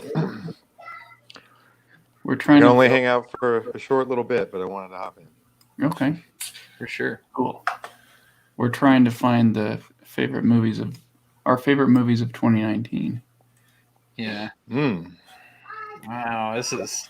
None of us know, so we're looking online. Yeah. Wow, You, Glass. What a That was- terrible movie. I'm a lot of these. I'm just like, wow, these were really bad. All of these. so you say that it was actually my favorite movie of 2019. So Glass was? I loved it. I loved it. You're gonna have to write a book on that or something. Get me to understand. I don't. It's fine. People don't have to like the same things, but I really loved it. I thought it was fantastic. Ooh, These really old movies? did anybody see Velvet Buzzsaw? Yeah, that was weird. That was a weird movie, man. It reminded me of what it was like to be in art college, and I hated every second of that. So, Yep. Lego Movie 2, It was okay. I thought it was pretty good. It's better upon subsequent viewing. I was a little let down the first time. How to Train Your Dragon 3. Jason Bruce. I just can't find any. Yeah. That I liked. Yeah. I didn't like. Something. Did you guys like How to Train Your Dragon 3? Never saw I it. never saw it. It was okay. No, yeah, it wasn't all that great. I feel like All of them one. since the first one have been kind of just okay. I thought 2 was pretty good. The problem with them is that they all basically were the same story. Like, it's basically like someone wants to kill the dragons. Okay, got it. Defend the dragon. Everyone wants to kill the dragons. Yeah. Defend the dragons. Good times. But It Chapter 2 was probably the one I was the most disappointed in. That I was looking forward to. Captain Marvel was Meh. poopy. Yeah, it wasn't bad. It just wasn't all that great. Dr. Sleep was actually pretty fantastic. Never saw it. Okay, I It's pretty give up. good. I'm just scrolling through endless movies, and I'm like, what is that? I don't know. Yeah, I think the problem was in 2019. It was just like most of the movies I just didn't even bother seeing. Mhm. You know, Yeah. Ford v Ferrari was really good. Shazam, Hellboy was hot garbage. Oh, Shazam was Shazam. pretty good. I saw that. Shazam was good, solid. Yeah, Shazam was nice. I saw that on a plane, so I didn't really hear it very well. But Breath of fresh air in terms of DC movies, but Hmm. did you guys see? It's a Netflix, Oh. I think, but Polar. I remember. No, never heard of that. Oh, yeah. So if I were to put in my list of favorites and I went to number 2, so Glass was my number 1. I make no apologies. Number 2, and number 2 would have been Klaus on Netflix. Oh, Cloud. Man. That's one of my favorite. Then that is I've definitely. seen that. I did like that. I haven't seen it. What is it? Oh, the animated movie. Oh, okay. Yeah, I'm gonna Yeah. definitely have to go back and watch that. Yeah, that was. It's hands down, I Yeah. think, my favorite. That was- It looks beautiful. Like, Yeah, that was I, great. how did I not watch that? Yeah, no, that I would have to say that would be my favorite of 2019 because that was the only one that had an impact at all, and it was just beautiful. And I watched it like 7 or 8 times in a week. Did the Alita Battle Angel come out in 2019? Yeah, Yeah. That was 18. I like It was that. actually 18. it was okay. No. It says 19, but I Oh. remember seeing it in the theater in 2018. It was Oh. like in December. It's confusing. I don't know why they have it listed for 2019. Maybe Huh. when it released to the public. I don't know. Hmm. I mean, it keeps saying it's everything is saying 2019. 2019. Maybe you're wrong. Maybe I'm just wrong. It's possible. Well, I don't know. It's like I remember seeing it in like December, and this is saying it came out in February 14th of 2019, and that just doesn't sound right. Who knows? I don't know. It was also pretty solid though. Yeah, that was pretty great. It surprised the heck out of me. I expected it to suck. Mm. It still was weird pacing wise. Mhm. And like it felt like it was supposed to be a part of something, like it wasn't its own thing. They had a lot of like backstory to catch you up on. Mm-hmm. It's such a kind of like they were trying to let you trip over it, sort of way. You know, like the ship thing. You know, where she goes in and then it's like my armor. Like, Have any of you guys read the manga? no, I need to though. I want to. You would be very pleased with the changes that they made from the manga. I think there's some that are, I don't know. So my biggest They're issue better with the in the movie was that the relationship between her and the guy Yeah, was that so was unnecessary and awkward. in the I manga. agree. In the manga, it was better. He was like this complete dork that lived in a junkyard, and she fell in love with him from the get-go because it's like the first boys that she saw type thing. And so she would run over and do his laundry, and he's like, "Get away! Like, what are you doing?" Like he was just annoyed with her. That's fantastic. And then she like basically was trying to sacrifice herself for him or something like that, and because it was like her first love, but he was just so oblivious to her and annoyed, and That's he was bad. Way better. And then yeah, it ended with him dying in the same way, you know. But that's way more impactful. Yeah, that I wish they would have kept it like that. Like I didn't care about him at all. Yeah, and when he died, I was excited. But all that happened way too fast too. Like he lost his body, and like we all saw it coming, right? Yeah. Like, oh, he's gonna get a robot body, whatever. Yeah. And then he died immediately. I was like, what was the point? Yeah. He's like, oh, by the way, I got this brand new robot body. Let me crawl up the thing now that I can. Yeah, I remember like thinking like who is this guy and why is he doing this? Like I don't know. Like this is not the guy that we've known this whole movie, and why has he lost his mind? Like I don't know. Another really terrible one, Aladdin. Oh, that was really good. Yeah. Didn't see it. No, Lion King was worse though. Oh man, I couldn't. Oh, that's interesting. A lot of people say that was the only good one. Oh no. Oh man, Jungle Book's the only good one.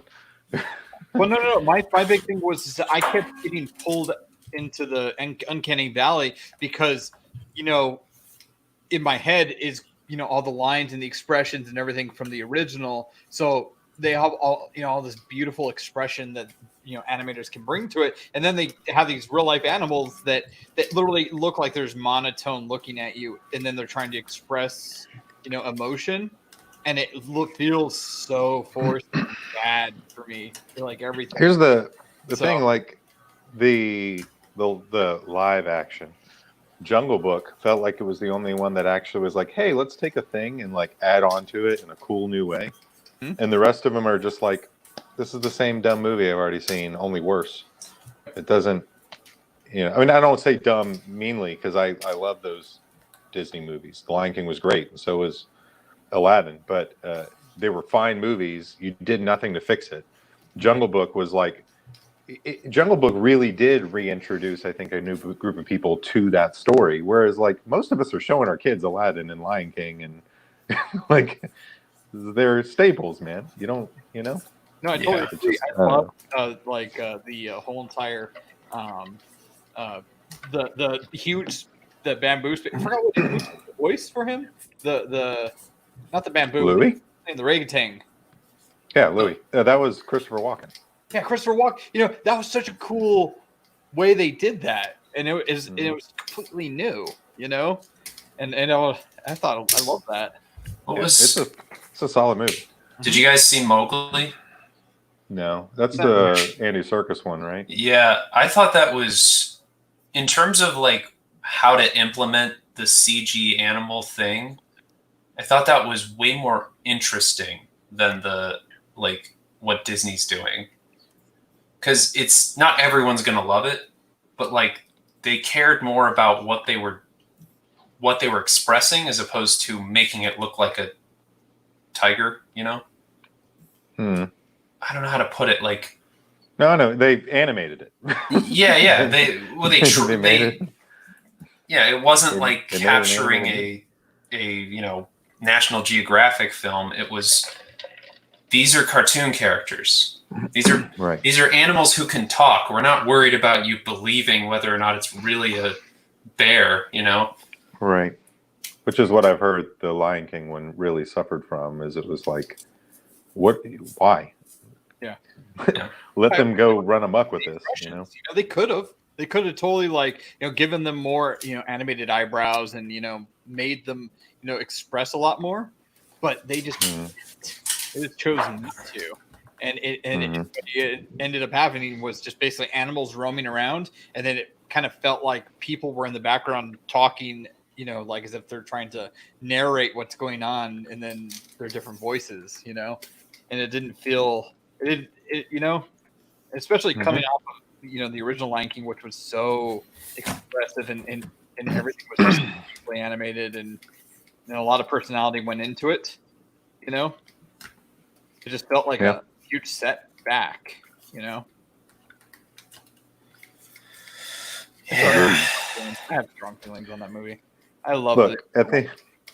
at the end of the day, I don't fault Disney for saying, like, look, we got to make some money, you guys. Like, it's, I'm not Just, confused I don't by know. what they did. I do fault them. yes, that's true. That's fair. I'm not like surprised. Like, it's an obvious business decision. I just also think that they should surprise us, you know? Mhm. What about Detective Pikachu? Anybody Oh, see fine. that? I haven't seen that. It's- I It's haven't fine. seen it either. Honestly, like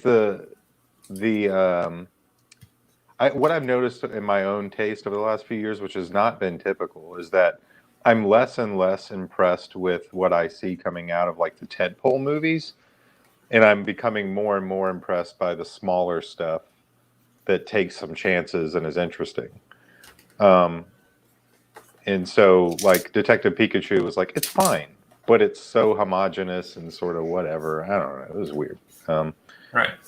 But No, whereas like movies like Glass and things like that, I thought they took a chance, and for me it worked, and so those seem to stick with me more. It seems like now, which is odd because that's not how I usually feel about stuff, but it's becoming that way. Did any of you see Parasite? Yeah, No, I I want watched to. it a couple weeks ago. I don't know why I keep hesitating, but I mean, part of it is because I told my wife I would wait to watch it with her, but like, I'm also like unsure, you know, because it was so highly recommended. Did you watch the anime first though? There's an anime? Yeah. Wait a minute. Are you talking about Parasite the Maxim? Are you sure we're talking about the same? I don't think it was. Yeah. Anime. There was an anime called But I don't think Parasite, it's- but I don't know what the movie is yet because I haven't seen it and I refuse to watch any trailers. But like, what? That can't possibly be the same thing. I'm pretty sure it's not because For Parasite, the official movie that came out in October of 2019. That's the same Parasite you're talking about, the Korean thing. yeah. Wait, But I don't think they're the same because Bong, Okay. the director won an Oscar for Best Original Screenplay. So I don't think that would have been an adapted screenplay at that point. so Zach, there was a live action movie of Parasite, the anime, Mm-hmm. and the anime is about a kid who loses his arm to A Parasite. a parasite. Yeah. And that's Okay. Parasite with a Y and not an I. Correct. Yeah. So I think you're thinking of a different movie. Well, no, they all came out and like all the stuff, like the live action of that one came out around the same time this one did. So I'm like, which? Okay. No. It's Yeah, no, I'm watching the trailer and it's completely different. if you haven't watched it, it's on Hulu right now. If you have Hulu. Yeah, I gotta get on that. It's pretty good. It's I did not expect it to go the direction it went, and I think that's partly the point. It's an experience. I'm curious. I don't know anything about it, so don't say anything about what happens. No, the less you know, the better going in. Yeah. Truly, I mean, because it takes some turns, and you're like, what the heck? But Awesome. I like that. it's one of those movies though where to me it's like, I think with a lot of that guy's movies, other than like Snowpiercer is the only one of his movies that like I just enjoyed as a piece of like entertainment that I thought had layers to it. But any of his movies I watch and I'm like, I can really identify the skill involved in what he's doing here, even if it's not necessarily my cup of tea, you know? Mhm. And I think Parasite's sort of the same. Like, it's a really well-made movie, but it's not necessarily my cup of tea, you know? Yeah, okay. Um, I didn't know it was the same director as Snowpiercer. and also did Host, which is a pretty solid monster movie if you've never watched that. I think I've seen that. Is that an older one? Yeah, it was his first. It's like 10 years old at this point. 10 plus Okay. years old. I'm pretty sure I've seen it. It's pretty solid. It's on I don't think it's on any of the main streaming services, but I think the library has it in one of their video streaming services, at least here in Jacksonville. So I've been meaning to check it out and watch it again. It's been a while. So, to talk about Glass a little bit, I don't get emotional in movies. Like, I just don't typically cry or whatever. But for whatever reason, man, at the end of that movie, I was standing in the lobby sobbing. And my wife is like, "What is wrong with you?" Like, I was a sobbing mess in the lobby. But I think it honestly, I think part of what made that movie really resonate with me is it's sort of about knowing how special someone is that's close to you, even though the rest of the world doesn't know it. And the loss of someone's father and these sorts of things. And like, I'm going through some personal stuff with my own dad and that sort of thing. And I think that just emotionally really hit me. That really spoke to me. So when people say they don't like it, I'm just like, look, it hit me on a personal level, and I don't expect everyone else to love it. But something about it really, really worked for me. But the funny thing is, like, I remember seeing Unbreakable in the theater and hating it, absolutely hating it. And now it's like a top 5 of all time film for me. I love Unbreakable. Huh. Unbreakable is really good. A lot of movies, I find that there's a lot of times I will dislike a movie, but there's something in the back of my mind going like, I know there's something here, but for whatever reason, it's rubbing me wrong. And I try not to dismiss it. I'll go back and rewatch it and see if that feeling stays. And for whatever reason, like with Unbreakable, I think the first time I watched it, I didn't realize what he was doing. And then when I was like, oh, he's telling a superhero origin story as if it was happening down the street from you.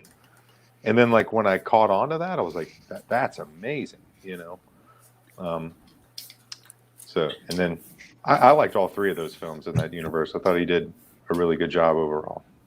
I liked Unbreakable. I liked Split, and I thought Glass was a train wreck. But like you said, that's the beautiful thing about this is that it's all subjective. It's going to hit everybody completely differently. What I love, honestly, is his attitude towards this. Hold on 1 second. Hey, welcome, Cam. Hey, thanks. Hey, Now I want to keep talking. Yeah, listen. ignore me. So I get a ton of flack because, like, no joke, no lie, unashamed, M. Night Shyamalan may be my favorite filmmaker ever. And a lot of it is not because I think he's perfect, but I think he is intellectually honest. I think he wears his heart on his sleeve. I think his films are very personal. And I appreciate that sort of honesty from a filmmaker and from a storyteller. And what's been interesting is, obviously he went through a stretch where he was making some really hot garbage. I mean, Last Airbender is terrible. Lady in the Water. And yeah, Lady in the Water has grown on me. I like Lady in the Water. Yeah, I like Lady in the Water too. Actually, That is one of the few movies where I couldn't actually finish it. And I tried 3 separate times with different groups of people. I finished We it named with the our guy with the one arm. He was the best. for the guy with it. Yeah, we actually just rewatched that this past weekend. My daughter, we got her name from the name Story. That was where we were like, oh, that's a cool name. It's not like the whole thing is garbage. It's just very clunky. It's very, very clunky. As a unit, it made me want to throw up. Tell us how but like recently hearing him talk, I think what happened is he was making, I think, very indie style movies, but because The Sixth Sense was so big, it sort of threw him into an upper echelon of directors, and he was getting all this money, and there became all these different voices. And now, like, he self-finances every movie he makes now. I mean, he self-financed The Visit, Split, Glass. His next 2 he's doing, and he's making these movies for like less than $10 million. And I think the combined budget for Visit, Glass, and Split was $38 million, and those movies together have made over $600 million. And for him, he's just like, I love this. I get to go tell stories that maybe everyone doesn't like, but it's fine because I'm doing it at a responsible rate. I can tell whatever story I want. And I don't know, I dig that, man. I think it's cool. I think he's hit his stride in a really cool way. I'm excited to have him back making these kinds of stories again. Even if they don't always work. They don't always have to work, you know what I mean? Like, What's The Visit? I don't remember Visit. The Visit? yeah, that was the one where these kids go to visit their grandpa and grandma, and the grandma sort of starts acting real weird, and I the remember parents that. sort of have a homicidal type tendency to them. Oh, I've never heard of that. It's a solid little movie, man. It's worth watching if you never watched it. It was sort of his first comeback movie, and it's if you've never listened to him interview about it, it's really pretty cool because, I think he finally realized, like, wait a minute, no one likes me anymore, and he was like, no one will finance my movies. I can't get anything off the ground. And the reason he made The Visit, he was like, I can't get anyone to buy this, so I'm just gonna go make it. And so he just went and made it. Like, he kind of went indie filmmaker. And then it went on to be the highest grossing independent movie of that year when it came out. It just feels really good. I love that dude. If there's one filmmaker I'd love to meet in person, it's him. I think he's awesome. Well, that's fantastic. I mean, I don't disagree with that, actually. I would love to have a conversation with him. And not because I want to yell at him. It's Aang! Dang it! Whatever. Well, to me, like, I can see where that came from, and also, like, there was a lot with that movie that I think it gets the back end of the stick, a little more than it deserves. Like, No. Like, I'm not going to say it was a good movie, No. and in terms of what it came from and what it was supposed to be, it was hot garbage. But, like, there's so many things, like, No. come on, give it like 2 seconds of a Oh. chance. The costume design was great. Because I actually did that too. I had a moment in time where I was like, maybe it wasn't as bad as I remember. No, it's as bad as I remember. And I'm like, nope. It's just that it's worse. It's worse now that I know. You want to know So something there's- funny? Oh, sorry. Go ahead. I was going to say there's a lot of weird stuff in that one because from what I understand, M. Night had written a script that was going to be closer to 3 hours long. And the studio kind of came in and forced him to keep it at an hour and 40 minutes. That's not to say it would have been better, but when you're having to cut things down for economy, it ends up being very weird, So there's a lot of voiceover, like, then we went to here and then we went to there instead of it being this epic a journey. But on top of that, like, why would you just adapt a season of a TV show into a standalone movie? That's dumb. Like, just straight up dumb. Like, it's not even his fault. Like, it's Nickelodeon's fault for even like wanting to try it. Like, it already exists. I think the studio involvement and the fact that, like, he of course wouldn't have had all that much control over it, and like, like, he obviously can make some decisions, but like the studio's gonna get involved if he makes even like the slightest, goes the slightest bit off course from what they want. And like, we need to get this Twilight actor in here. We need to get, like, Sokka needs to be a heartthrob for some reason. Yeah.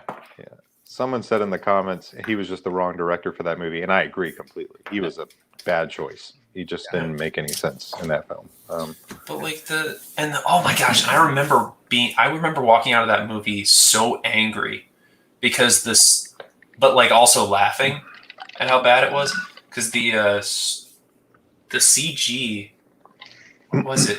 I remember the Earth Nation like doing like this big choreographed stomping thing that actually looked kind of good, and then one single rock floated by.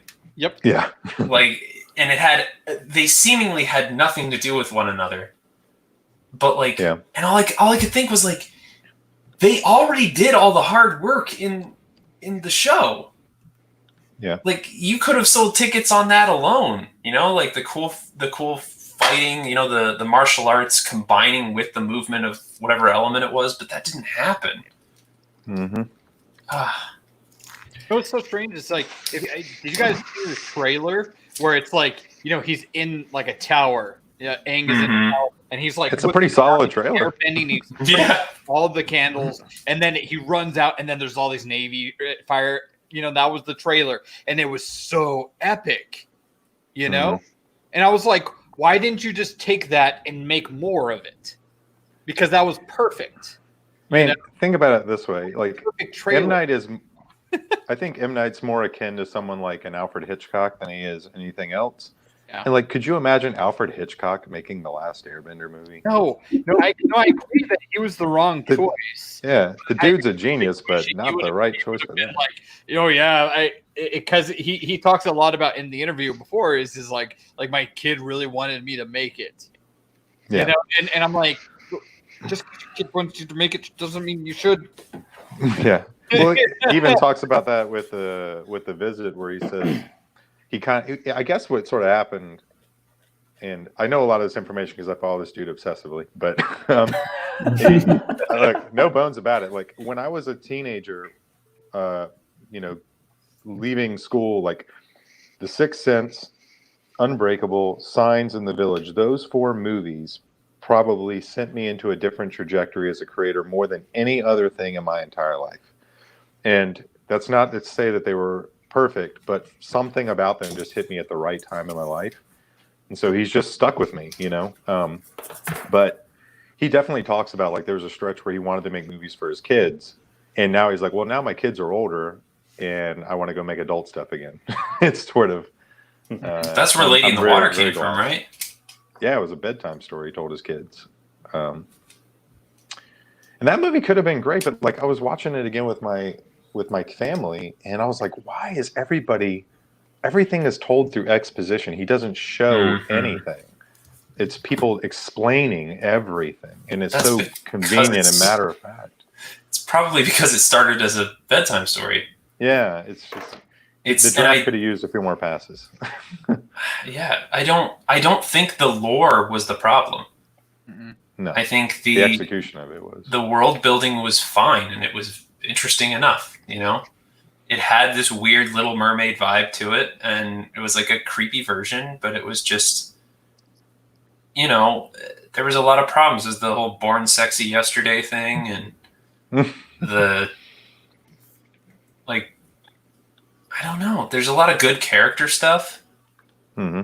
Like Paul Giamatti's every character in there felt like a person, Yeah. Except for story, I didn't really feel. It's got good elements to it, but it's definitely a hodgepodge of things. What was the one where it was just like the air or the trees, or they didn't even explain The Happening? The Happening. Happening. That one's pretty bad.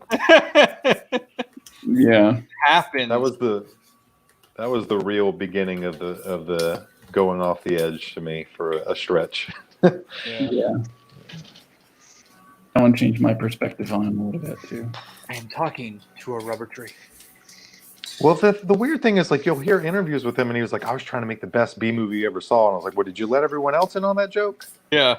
Because it just looks unintentionally bad. Yeah. If it was intentionally bad, we could all laugh with you, but I don't feel like you want us to laugh with you. Mhm. I feel like you're trying to get us to take this seriously. Like the start of it was really intense, though.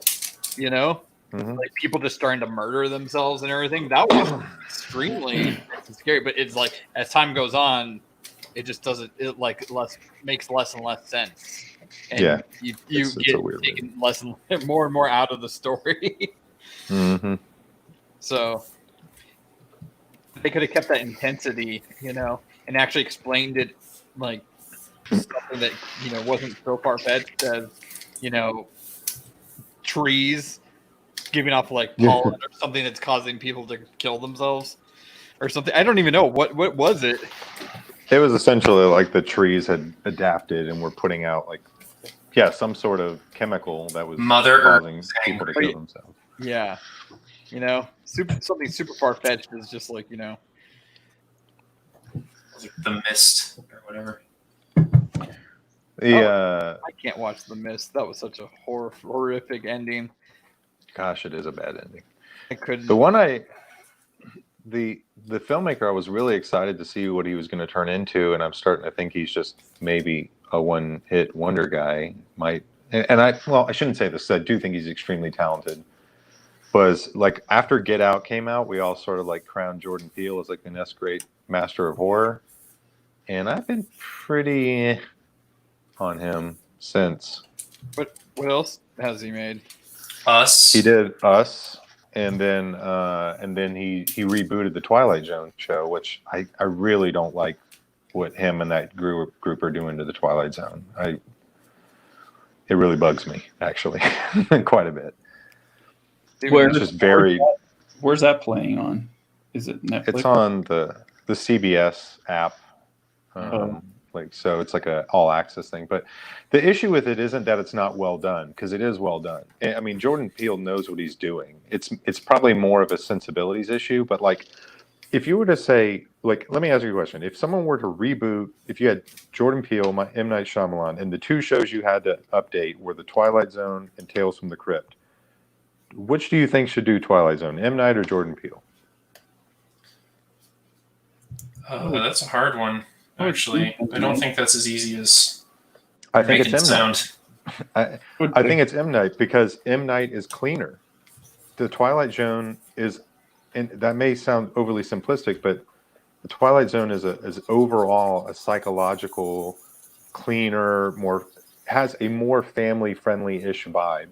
Yeah. Whereas Tales from the Crypt is more dark, gritty, brutal, and I think Jordan Peele would fit perfectly there. Like, I think he'd be a perfect choice. Very adult. Yeah, that's what I mean.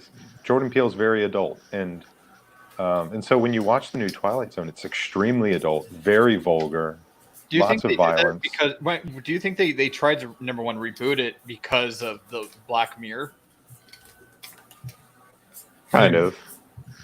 And also, Well, if that's the case, then the fact that it's dark makes sense, I guess. Yeah, but it turned a lot of people off. It wasn't just me. Like, hold on one second. My kids come in here and they see my door locked and closed, and then they come in, open it, and then they leave it open. I'm like, what are you all doing? But like, my family loves watching the original Twilight Zone together because, like, it's just creepy enough to watch with your kids. It's not too much and it's not too little, and but then I watched the first episode. I was like, I can never watch this with my family, and a lot of people had a similar reaction. So I don't think it was just me. well, wasn't Twilight Zone just like a bunch of tales of caution, and you're always kind of waiting for that twist at the end? Yeah, basically. So yeah, no, I can see what you're saying. Like, as in, M. Night would be perfect for that. He's known for the twists. Yeah, he basically said his goal was always to make feature-length Twilight Zone episodes, and they feel that way. Well, and they never strayed away from things like death. It's not like they didn't have more serious subject matter. It's just the way they went about it was very like cautious and aware of who was watching. Yeah, well, they're trying to, like, be careful. Like, they have a lesson at the end. Most of them. Yeah, they're usually a moral tale. Yeah, moral tale. And if you do all these adult things, you're kind of throwing out any of your credibility for a moral tale. That's true. Mm. If you make all the characters, horrible people, then it's like, why would you care about them anyways? Yeah. Yeah, Rod Serling's probably my favorite writer, maybe ever, as far as like this sort of genre is concerned. But yeah, I think Jordan Peele is super talented. I was very let down by Us. I thought it was it's fine. I wonder how much of media is all just about expectations that are met or not met. It plays a part for sure. Because like specifically with Lady in the Water, I love that movie. Like, I dig that movie hard because I like character pieces, and for me, it's just mostly about the characters. I don't really care what the plot is in that movie. Mm-hmm. That didn't make a huge difference to me. It was just about the interaction of characters, and so it itched. It scratched that itch for me, and I guess I was maybe coming into it for that because that's kind of what I also got out of Signs and what's the Village. Yeah. Like it was mostly about the characters for me. That's what I enjoy about his work. And so that one wasn't really a disappointment for me, but whenever we do something that doesn't meet somebody else's expectation of what they assume we are trying to accomplish, then it's kind of like, what the, Yeah. But there's a if you enjoy M. Night stuff and you like that movie, there's a book that was written about him at the time called "The Man Who Heard Voices," or how M. Night Shyamalan risked his career on a fairy tale. Mm-hmm. It's an older book. Michael Baumbach wrote it. He kind of followed M. Night around through the whole process of making the movie. It's a really good book. It's because you really kind of see a guy wrestling with this thing, like M. Night, like wrestling with the fact that he knows he's taking a chance with that movie. He knows it's going to alienate people, but he wants to take it anyway. And like one of the reasons like why Bob Dylan songs are in there is because he was really thinking about Bob Dylan, about how Bob Dylan took chances as a songwriter, and people, put him down and thought little of him, and he took chances anyway. And so he was trying to channel into this. I think he felt at the time that he was becoming this tentpole movie guy, and he really wanted to be an artist and take chances, and he was getting a lot of pushback from that, and Lady in the Water sort of came out of it. Yeah, but he's not a big blockbuster movie guy, but he kind of got in there because The Sixth Sense was so big, Mm-hmm. I didn't like Signs. I'm sorry. Oh, I see. It's just about the subject matter for me that appealed to me with that one. It was the whole entire I think it's because when I was really young, I would say teenager actually. I was like a little teen when this movie came out, and my friends were like, "It is so scary. It'll scare you so bad," And so I'm, when I'm first watching it, I'm like watching it, like waiting to be scared, and it never happens. And when I finally do get a glimpse of the alien stuff, I'm like, that looked like a guy in a suit. That I wasn't, I was like extremely disappointed. And it just stuck with me. So every time I think about that movie, I'm just like, I'm disappointed by it. Yeah, see, and that's interesting because like I don't even love scary movies. Like that's not what I like about M. Night Shyamalan movies. So when something isn't scary, that doesn't bother me because I'm not looking for it. Like the reason I like Signs is simply because of the story of like a faith journey that the main character goes through. Like that's what it's about for me personally. And so that's why I enjoy it. It does what I want to do well. But I could totally see how somebody going in, expecting something akin to, what is his first movie? Not his first movie ever. The Sixth Sense. Sixth Sense. Like, if you're going into it with that idea, then you're gonna be like, what? What's happening? Yeah. At that time, when you're a kid, you don't even know who is making these movies. Really, you're just like, these movies are these movies. I didn't even know that was the same guy who made Sixth Sense. It was just, what my friends were telling me. Yeah. So, when I finally see it, it's like a letdown and whatnot. And then when I'm older, I understand the plot of him, losing his wife and his fight with faith and then seeing all the signs that the water and all that stuff. Yeah. Kind of like that. It is cool, but at the same time, I can't get past the stupid alien. Like the water thing was definitely chosen for symbolism. Yeah. If they never showed the alien, I think that would have been awesome for me. Yeah, that like I would. Or gone practical. For me, either way, I'm good. Like show it or don't show it, I still enjoy it for the reasons I do. So it's interesting. Yeah.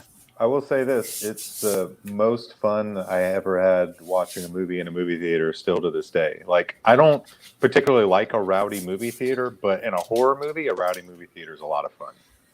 Like it's and I just remember the theater losing its mind the whole time, screaming and hollering and yelling at the screen, and it was I had a blast watching that movie in that respect. I don't want that all the time, but in a horror movie, it's a lot of fun. Or a scary movie, I should say, because I wouldn't put that as horror exactly. But, yeah. The Village, honestly, was the one that probably of his movies that scared me the most, but not for reasons that a lot of people would think. Like, not because it's a movie about, or not because it's the monsters are particularly scary or anything, but like the implications of what that movie's talking about really terrified me. Sure, yeah. You know, the lengths people will go for security.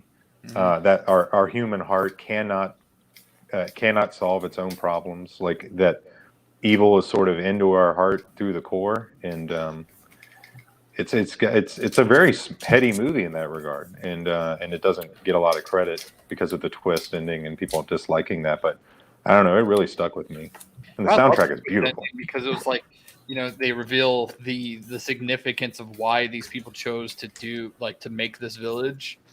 Mhm. The significance of it and whatnot, and what they're trying to do, and one of the reasons why she's the only one who's allowed to go out there is because even if she can't come back and tell them what she's seen, right? Because so and from her perspective, it's like perfect, Actually, so yeah, no, I really enjoyed the Village. I get a lot of crap for that though. Look, man, I'm immune to it. Like, I get so many people dog on me for loving that guy, and I'm just like, look, okay. Like, is it weird to you guys, like, how much people get snotty about what movies they do and don't like? Like, there's a guy who loves to rag on me about this. And I'm like, why do you care? I'm not making you watch it with me. Like, go on your life, man. Did you see the Servant on Apple TV? I did. I watched it. You like that one? Overall, yes. It's a weird show. I will say this: the episodes that he directed are probably the best directing he's ever done. Oh, okay. You could definitely tell when he directed it. It was really, they were really good. So, did you watch it all? Yeah, my wife and I watched it all. Yeah, the second episode he did towards the end, where you find out the story with the family, was really well directed. But as a show, it's kind of clunky. I felt like it's a little. I'm not quite sure what the heck is going on. That was the way I left. I was like, I don't even know that I have any idea what is happening. Yeah, because it's by the end of the season episodic, and so it's still so left open. You still just don't know. Yeah, it's strange in that way. And but I thought the performances were great. I thought Rupert Grint was fantastic in it. Old Ron Weasley, and he was really good, and the soundtrack was interesting. It's fine. I'm interested to see where they take it. Yeah. But I'm if I'm thankful for one thing with The Last Airbender and him, is I do think it made him a better director. Because he probably really did push him to get outside of his comfort zone, and but it was like just enough to make him better at telling suspense stories, even though he's just still not the guy for an action movie. Like, it's hard to explain what I mean by that, but like, because he made The Last Airbender and then he did After Earth, and both of those are not particularly great examples of action. But then he went and directed the pilot for Wayward Pines. He was the showrunner on the first season he was the executive producer on the first season of Wayward Pines. And just something about his directing became very visceral, and it wasn't that way before. So, I haven't seen that either. First season of Wayward Pines is worth a watch. After that, it's weird. Can anybody tell me why the whole entire Twin Peaks became a big thing? I tried watching it, and I couldn't get into it. I don't know. I've still never been able to get into it either. Yeah. And it feels like a show I should love, but I just can't get into it. No, it's like this recent trend of everybody's like, "Oh, Twin Peaks, man! Did you watch Twin Peaks?" No. I think that the season 1 was vaguely interesting, and then season 2 went bonkers. Like, right out of the gate, everything went crazy, and I don't mean that in a good way. It's like an older show, isn't it? Yeah, Yeah. yeah, it is. So Have you so I discovered a show on Netflix yesterday that my wife and I started that kind of feels a little Twin Peaksy. It's called Black Spot, and it's a French show that they brought over, and essentially it's like this small village in the middle of the French countryside where the murder rate within the city is 6 times the national average, and there's supposedly some sort of creature living in the woods that they believe is at the heart of all this. And it's pretty well executed so far. I mean, I've only watched the first episode, but it was pretty good. It's like Twin Peaks meets the X-Files. Maybe a little True Detective mixed in there too. Yeah. There's a couple of French shows on Netflix that are really solid. Marianne was one of the scariest things I've ever seen. It was Mary horrifying. Huh. Oh, dude, it is bananas good. It is so good, and no one watches it when I tell them they should watch it. You watch it. It's Mary- so good. Mary Ann. Okay. If you like scary stuff, Marianne, really, really good. Really good. Okay. It's like it in a lot of ways, where like this thing happened to this group of kids when they were, younger, and the main character has left this village where this happened, and she becomes an author, and she's really well known about these stories. She writes about this witch called Marianne, and then this witch starts calling her to come back home, and you start to learn that all this stuff was real and this witch thing, and but it's really, really well done. It's really scary. I don't typically get very scared by stuff, but it wigged me out pretty hard on a few occasions. Mhm. And there's an English dub or an English subtitle version, so Oh, okay. whichever version you prefer. what was the original language? French is also a French show. I have a hard time watching that stuff when the lips don't sync up. For some reason, I'm fine with it in animation, but for some reason, when I Right. watch a live action and the lips don't sync up, and it feels like someone's talking in a mic over them. Mm-hmm. That's why Pixar is so hard to watch in another language. Yeah. But I've never experienced it. It just like takes me out instantly. Well, that's all I'm focused on. Is the fact that they're the dubbing. I'm horrible. I'm sorry.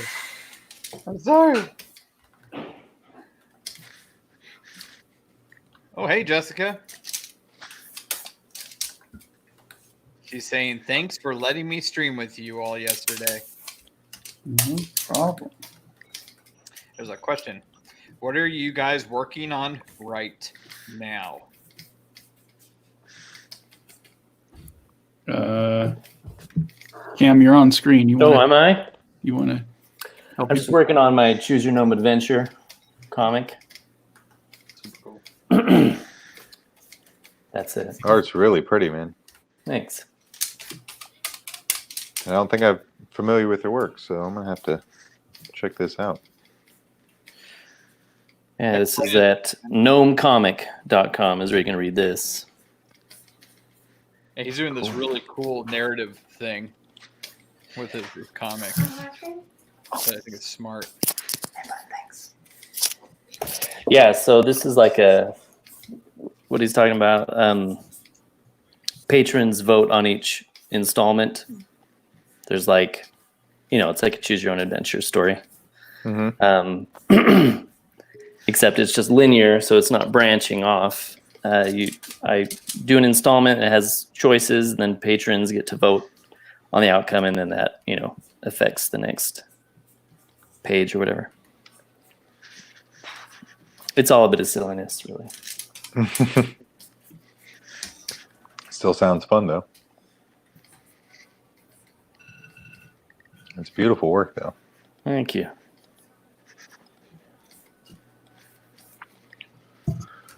Guys, I'm going to have to cut out here in a second. Finish up some stuff on the old day job before I cut out for the weekend. I've been doing fairly mindless activities for the last, like, I'm working, but it's stuff that I'm just inputting data. But now I probably need to get focused. So wrapping that into things up. But You're putting it in wrong. You're like typing in movie names and you're No, wrong like- with another one. basically, I have like I'm a technical writer outside of making comics, and like I've written a draft, and I'm inputting that draft into our system, and now I've got to read that draft and see if it's correct and fix some edits, and I probably need to get focused and pay attention to that. So. Yeah. So it was nice chatting with you guys about my favorite guy, M. Night. Sorry for the. No, I'm Don't be angry at him if he hadn't come in. So Wait a minute. Cam, you're gonna have to explain this to me. How are you screen sharing your iPad? Wah, While wah, doing wah, the great mystery of all mysteries. No, doesn't Okay, need I'll to be show a you. mystery anymore. You need to tell me. It's QuickTime. So I pulled up a QuickTime player and then did a new movie recording. And then right here, you can select the input. So as long as you have a USB cord plugged into your computer, then you can choose the iPad as an input. And then I'm not recording. I just have it, have the window up and then sharing that Oh, so screen it's- that it's on. Okay, so it's running through your computer to do it. Okay, Yeah. gotcha. Yeah, I was real excited that you might have figured out a way just to do it from the iPad. That was going to be No. super exciting. No, there might be a way, but I didn't feel like looking into that. So I haven't been able to find one, so I don't know why they don't make that an available option. It's as popular as it's becoming. It should be. It's cool though. All right, guys. Well, I'm gonna cut out. It was nice chatting with you guys. Yeah, Me too. thanks for coming on, Y'all Michael. have a good one. Yeah, guys. Talk to y'all later. All right. Bye. Yeah.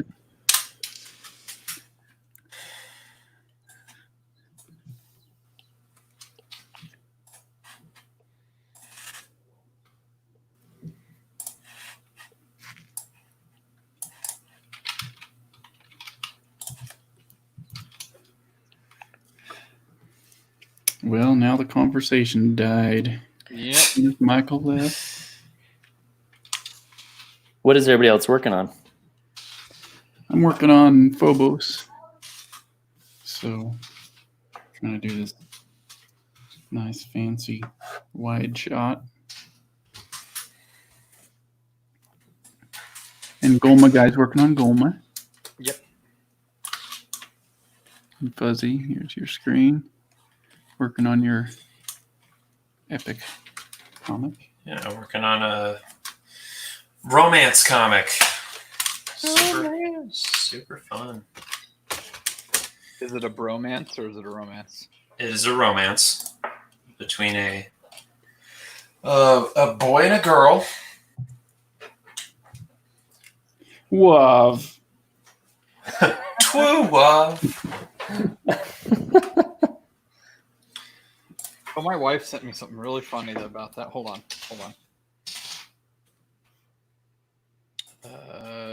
Oh, wow.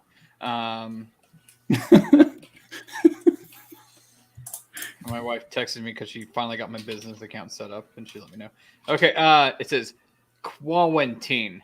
Quarantine is what keeps us from being together today. Sheesh. Thought that was fun. I love it.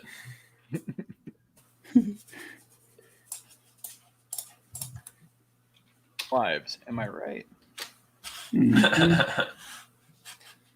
Sorry.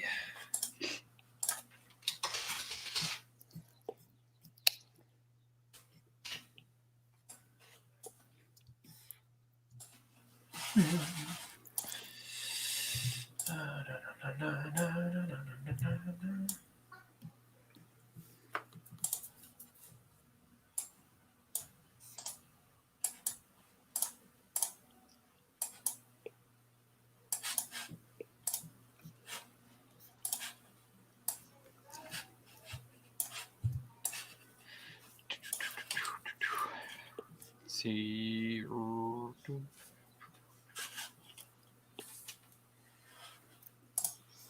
Zach, did you not want to share your screen today? Oh shoot! I didn't even know. wondering All why right. I'm not ever showing your screen. I didn't even know. I wasn't paying attention to the stream. Talking to you guys. I thought I did because I usually when I jump in is the first thing I said to share. How does this stream work? Streamer. What a incredibly specific question. Thank you. What does that mean? I think Is that a question? yeah. How does Yeah. the stream work? How does the stream work in StreamYards? Magic. Well, is that what that means, or does it mean like what do you do on the stream usually? I don't know. It wasn't specific. It just literally said, "How does this stream work?" So it's kind of broad with the explanation.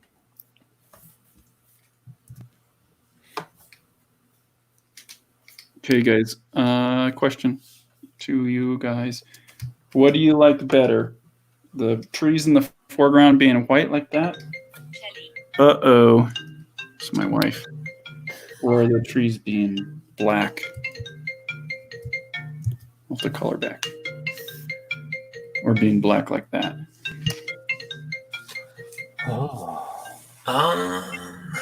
I don't think that I think the black will work better in terms of pulling focus towards the cart. Okay. But I think that the black might be too much in comparison to the rest. I think that you might want to push the other trees that are closer to be darker, you know? Like Okay. there's not enough depth, I think, in terms of all of them. I liked it with the gradient, though. Yeah. Yeah, Gradient. that looked good too. Is there going to be any text on top of this page? Not this one. No, this will just be kind of like a world building page. There's gonna a panel on the left side though too. Okay. Then I like it darker then. Yeah. Okay.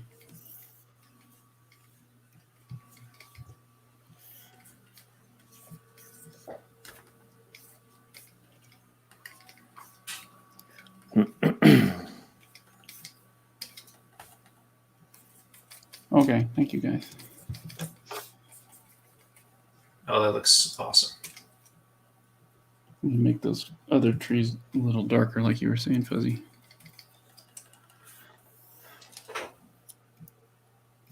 Oh yeah. Cool.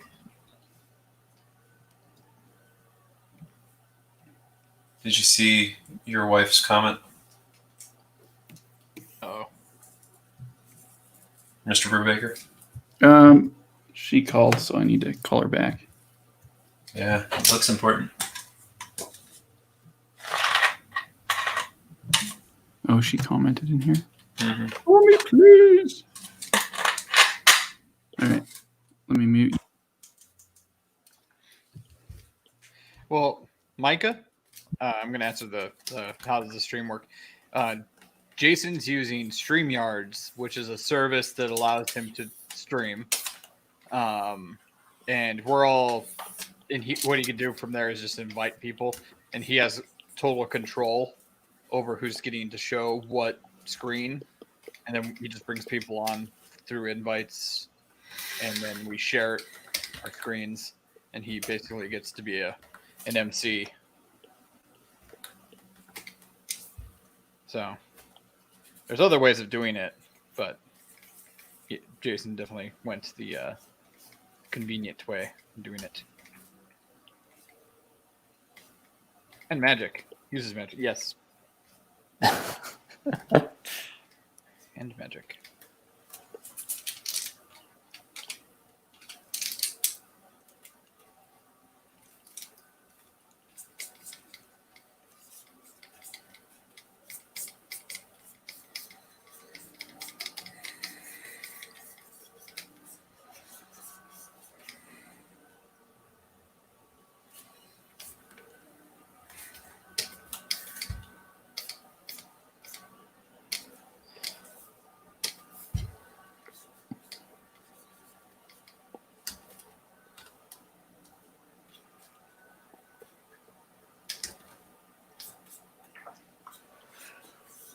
What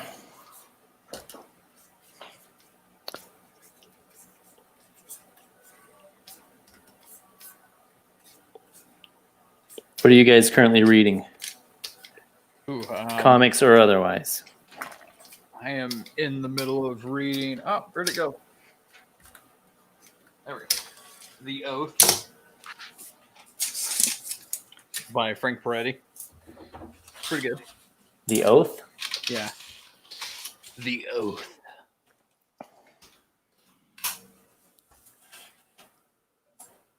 Yeah, Frank Peretti does a bunch of like fictional Christian books Uh-huh. and does some horror Oh, yeah. and stuff. And they're fun reads. So it's a pretty good author.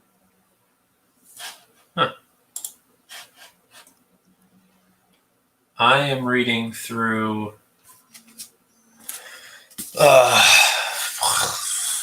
Jeez, 15 things. I'm reading through Bakuman right now, which is Okay. it's a manga about two guys who are making a manga Okay, yeah. or I think I've or heard making that. lots of manga. It's fantastic. Really? Like even as a standalone story, like if you didn't care about the comic book process necessarily, it's just a good story. But also the art is fantastic, and not just like, I don't know how to put this, like it's not just like, ooh, that's pretty. It's like there are tons of different artists within the story, Uh-huh. and the artist of this book manages to make each art style look completely different. Oh, that's cool. And it's so interesting, and it's believable too. Mm-hmm. Like, you know how when stories will say she was a beautiful poet, but then, you know, they put in stand-in poetry or whatever, and it's terrible. Like, all of the content feels really believable, and it just, I don't know, it carries the story pretty well. And That's cool. and then also, it's good educational commentary for making good comics. You know? What'd you call it? Bakuman? Bakuman, Bakuman. Sean Smith said Bakuman was good. Or great. What do you say? Yeah, it's so good. Takeshi Obata, the artist, is it is my favorite manga artist. Yeah, fantastic artist. He did Death Note. Actually, this is the same writer and artist that did Death Note. They made it into an anime. They made it into an anime, a crappy Netflix movie. No, Bakuman. Oh, yeah. They made Bakuman. that into a movie. Did they? Yeah, it wasn't that great. Oh, that's sad. It's all right. It's whatever. I mean, the anime and the manga still exist.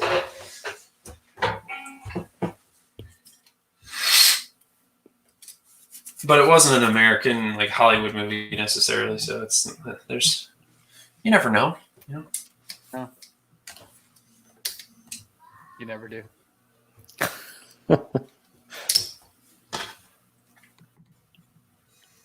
I've yet to find an anime though that got translated into a movie that was really good. Who's calling me? Hello? Hello. Think you have a wrong number.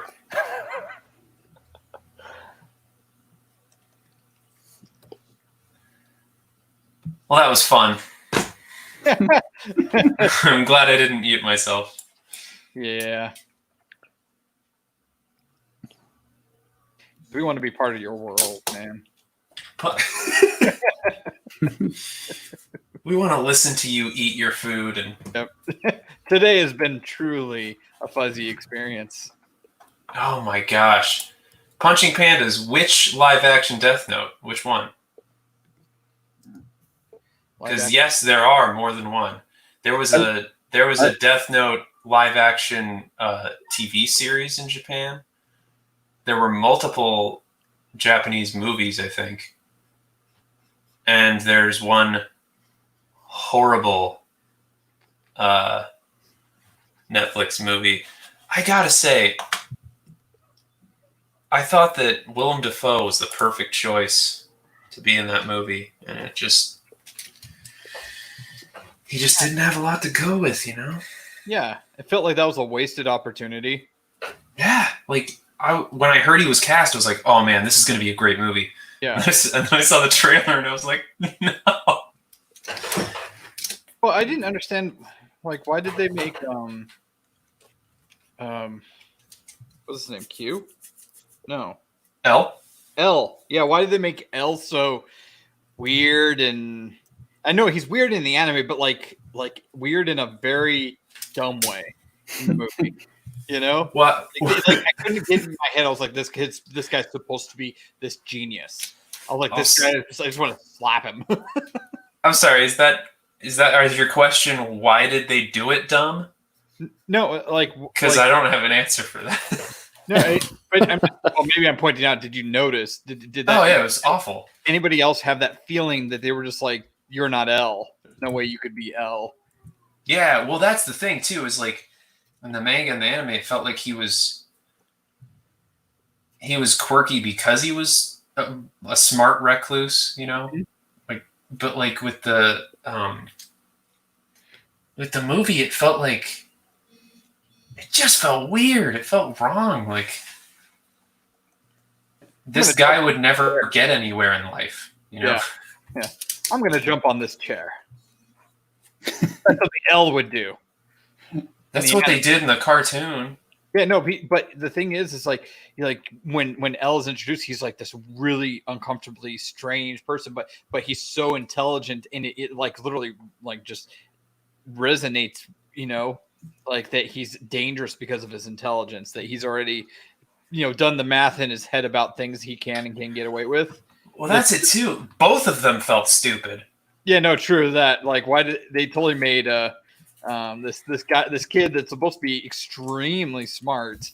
They made him like some idiot kid who happened to like run into get the death note.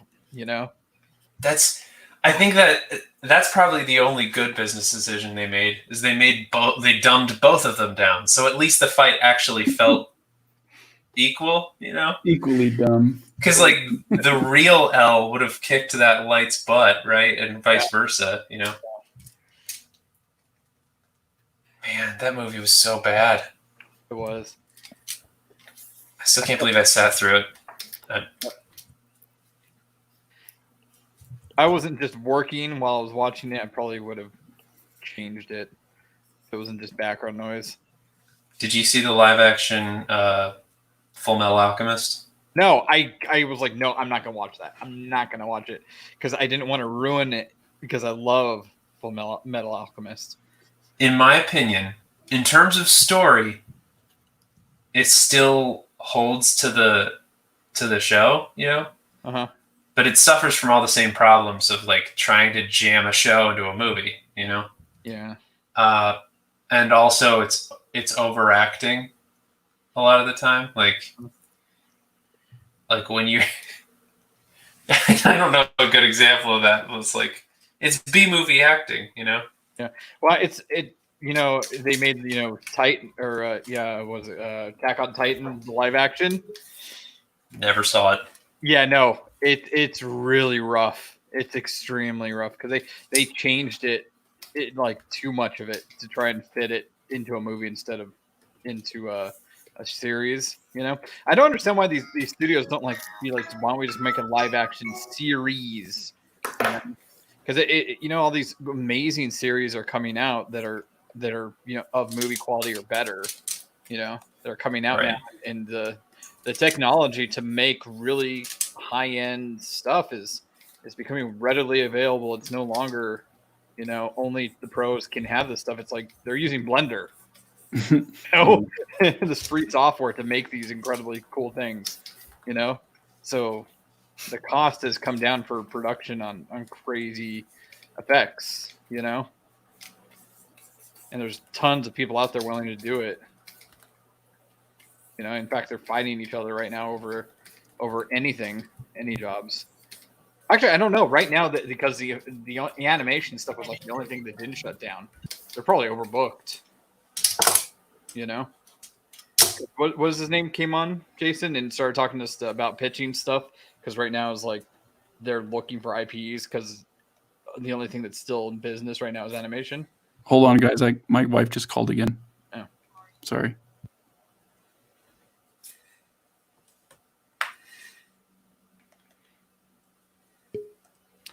Never mind.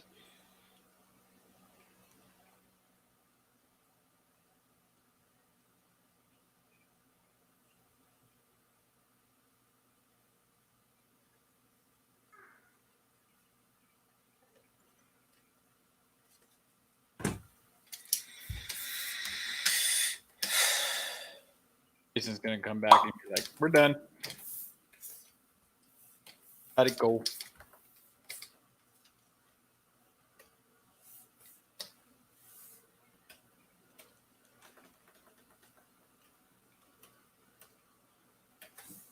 What are you reading, Cam?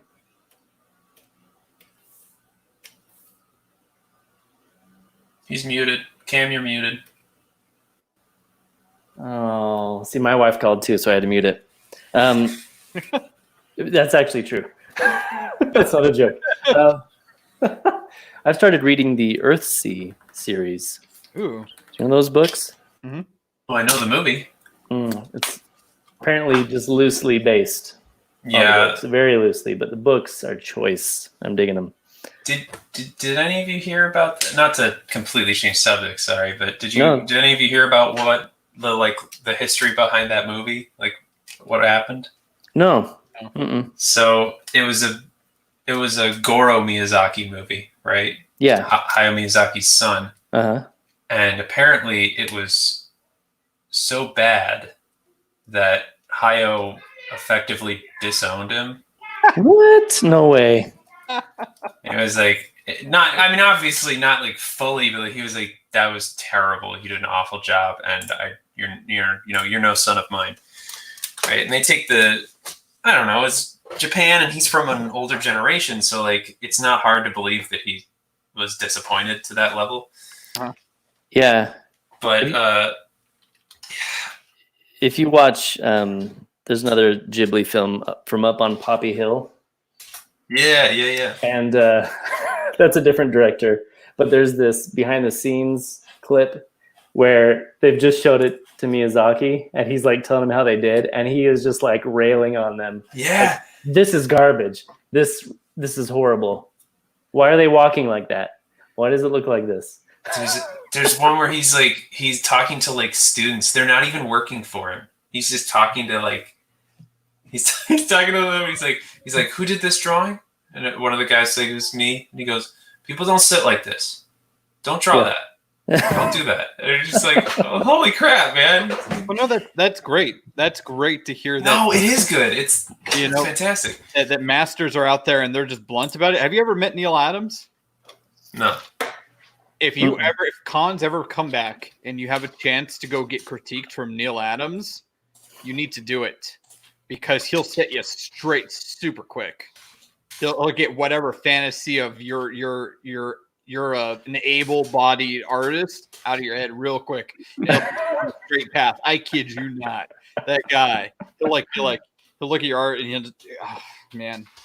He grilled me so hard. I was like, man, what do you think of this? And he's just like, it's like, this is crap. This is crap. You don't work. This is not how this works. Blah blah blah blah. No mercy whatsoever. You know, you feel like you want to cry, but then he looks at it and then he like looks at you and he's like, but if you keep working, I see you doing some great stuff, but you got to keep working.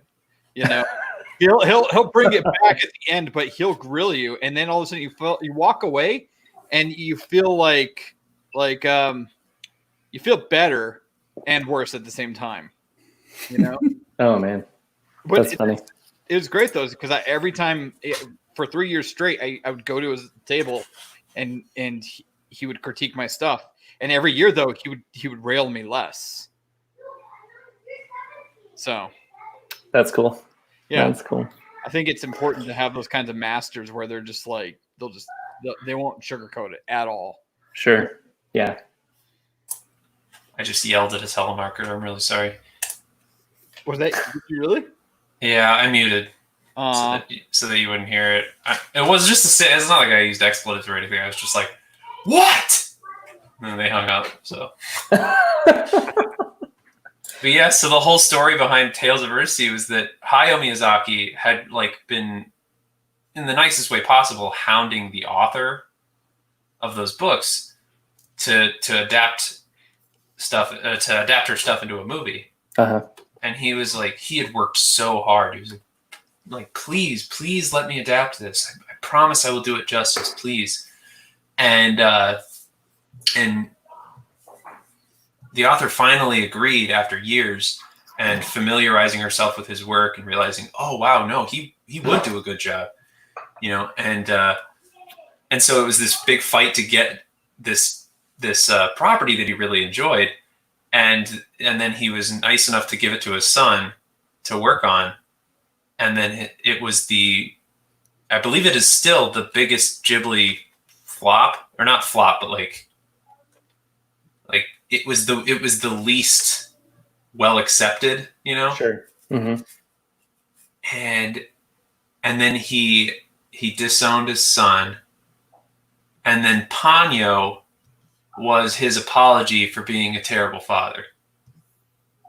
oh, see, now that makes a lot of sense. I hate Ponyo, by the way. Oh, I'm sorry. blasphemy! It's so random and colorful that I personally couldn't watch it without like having closed my eyes for long periods of time. It felt like my brain would start imploding on the inside. A kaleidoscopic assault. I don't know. Yeah, I have a hard time watching that stuff, and that's just like a personal that makes me. Yeah. I don't know that I can talk to you anymore. No, it's It's over. We can be friends. Animated. It's just so insane, and I couldn't get past the whole entire. Okay, now we're gonna get married, and we're only like 5, and I was like, Well, they didn't say that. yeah, it basically was, No, I mean there was the implication that one day they would grow up to be. I don't know. They never said anything outright like that.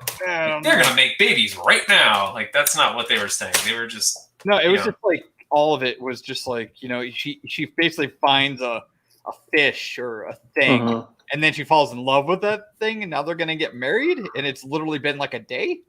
Well, fish are attractive like that.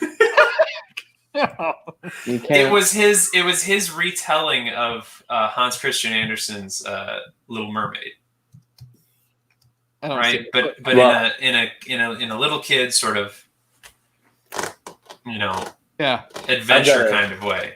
yeah, but it's for me, this it didn't strike my chords, man. I've got Okay. a controversial Ghibli take, and then I got a split. So My favorite Ghibli film is When Marnie Was There. Huh? You ever seen that? Nope. Yeah, are you talking about the one where the girl has a lesbian relationship with her grandmother? No. See, you're reading things into it. I feel like I'm not though. I dig, man. That movie makes me cry. No, it was good. It was good. It was. I weep.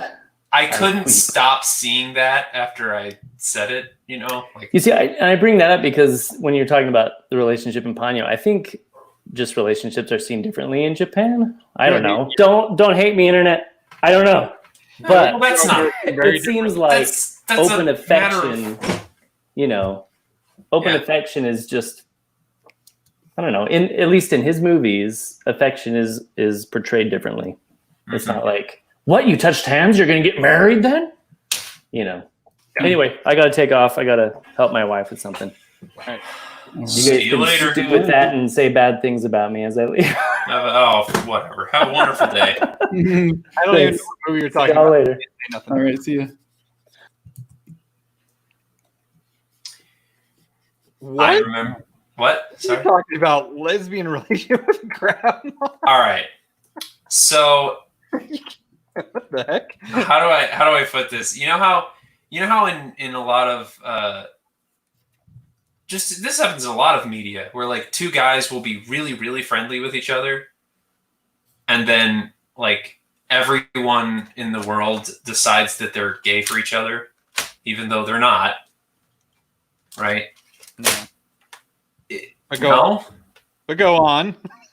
Oh man. All right. Well, now because now I'm a freak, and now, but because it's not me, it's like that just happens. It seems like shipping is like a that's shipping. Yeah, I know. yeah. Stuff, but I mean, I don't agree with that sensibility of like two best friends, and then all of a sudden the best way to put it is the Sam and Frodo effect. Yeah. That people have. I don't agree with that, so I don't see it that way. But No, but and I understand what you mean. I don't agree either. I'm talking about the phenomenon where Yeah. I'm talking about it abstractly, I guess, that this is a thing that happens that people do. And so I made a joke about it while I was watching this movie with my wife. And then it was me, my wife, and a couple of friends, and we were watching it, and I made this joke, and then it just didn't go away after that. And we couldn't see anything in other than that light, and my wife got very angry. Yeah. Because she liked that movie for what it was really saying, which was, this beautiful relationship between this mother-daughter relationship that happened between, I feel like I think I just ruined the movie, but whatever. I don't know. It was a beautiful story. It was just. And what movie was this? I didn't even heard him, and then it went out the other ear because I was like, "What?" Even heard When Marnie was there. Marnie was there. I'm gonna have to look that up. I have no idea.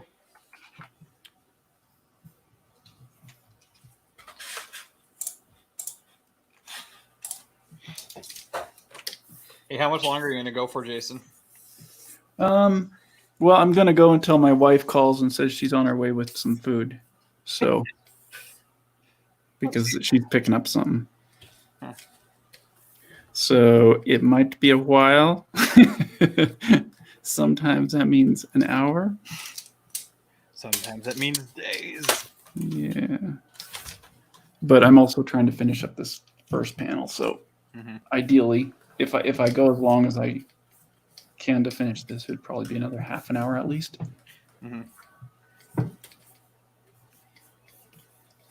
For sure. Be right back. Okay.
Getting stuff done, Fuzzy. Yes. I'm almost done with the thumbs, right? I honestly couldn't be happier, you know. I'm supposed to have them done like 2 days ago, but what are you gonna do?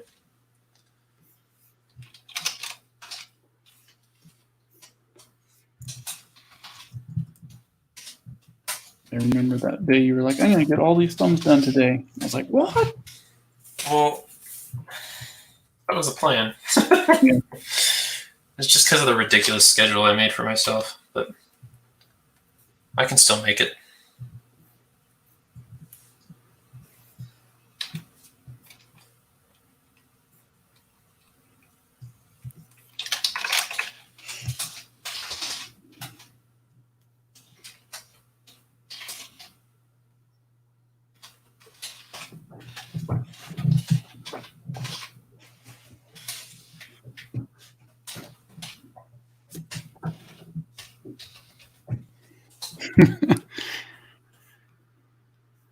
What? Yeah, he's trying to be sneaky. We see you. Did I send you a link? Did I? I didn't do it on Twitter, that's for sure. I didn't go on Twitter today.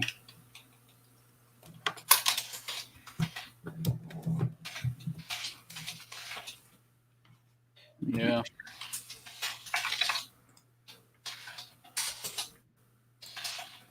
I'll send you a link, Mike, if you want to come in.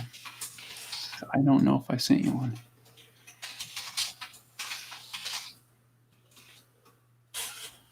Get myself.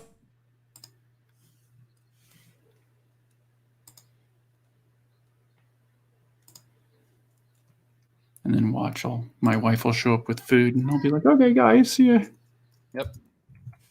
How it happens.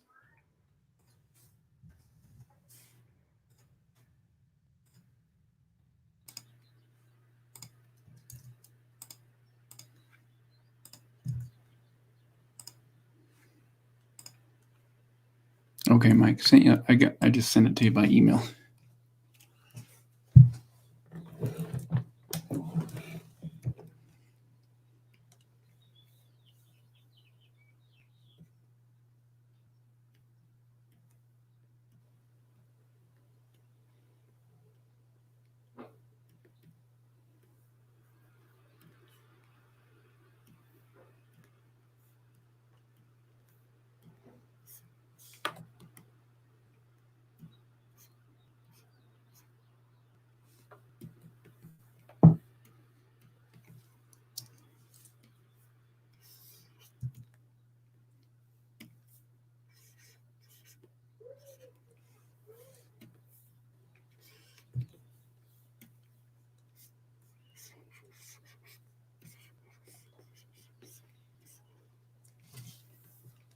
There he is. There he is. Welcome, Mike. How you guys doing? Good. My blank piece of paper here. There he is. Oh no, I've got the. All right, there we go. How you guys doing? Good. It's like a library in here. Yeah, it's very focused suddenly. Focus on the art. You guys ever like draw an entire page off the script and then like after you're all done, you penciled it, you inked it and everything, you look back at the script and you scroll down and you realize there are more panels on it? That's why I don't like stick to a page, like writing a script for a page. I'll let the art kind of dictate that because I do that way too much. Yeah, I'll just add another page here. Yeah, I can't do that. Yeah, why not? You Because I'm adapting a book and I've already had to abridge it so much that you know that space is really tight. So this is the secret project then that you're working Yeah. on. Yeah. Which, by the way, I just talked to the author last night, and he wants to get this started in a couple of months, 2 or 3 months. And I'm like, I guess I better get more work done. because I was doing my book at the same time because I didn't want to inundate him with invoices, you know. Yeah. And he's like, "Yeah, I want to," but he wants the whole book done before we solicit it on crowdfunding. Nice. Oh, okay. So I'm like, oh, I guess I won't be working on Lone Star much in the next couple months then. Oh yeah. Hey, did you see whose campaign was that this morning? I had it. Gordon Murphy. Yeah, Gordon Murphy's. yeah, it's over 70,000 now. Yep. Dang it, where'd it go? I must have closed it. That's so cool. What do you think of that, Mike? I think it's amazing. Yeah. It's cool that more big names are coming in that world. Yeah, I was wondering if it would translate over. I know that, you know, obviously Spawn would, but I don't know what Sean Gordon Murphy's social media footprint is. Mm-hmm.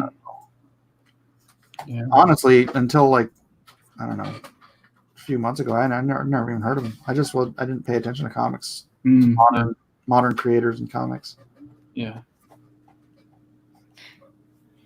Yeah, I didn't hear about him until about a year ago. Then someone said they liked the coloring in one of his books, and I was like, coloring, you know, and then I was like, whoa, his art is really good too. Yeah, I watched one of his videos. Can you turn that down, please? I watched one of his a video of him inking. His wife was filming it, and really interesting split brush technique and stuff. I'd never even. I mean, my brushes have split before, but I never considered using them when they're like that. Oh, interesting. I don't even know at all how he does it. Yeah, he just he drags. He uses, I don't know if he's a Raphael or a Winsor Newton, but he just drags it off the side and lets it split, and then he inks with like 3 points. Like he's just letting it be split, and he's inking it, and he's giving like his hair like, you know, these parallel feathered lines and stuff, and it's like, Mm-hmm. it's pretty cool. I don't know if that I'd ever want to do it myself. I'm kind of anal, kind of. It's part of the reason that makes it so loose is because of that. Yeah, that's why it looks sketchy, you know. Yeah, that's cool.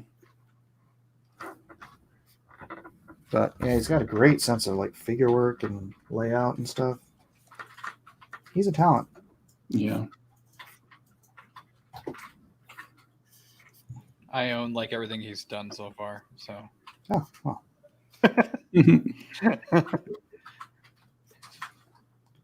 I own nothing.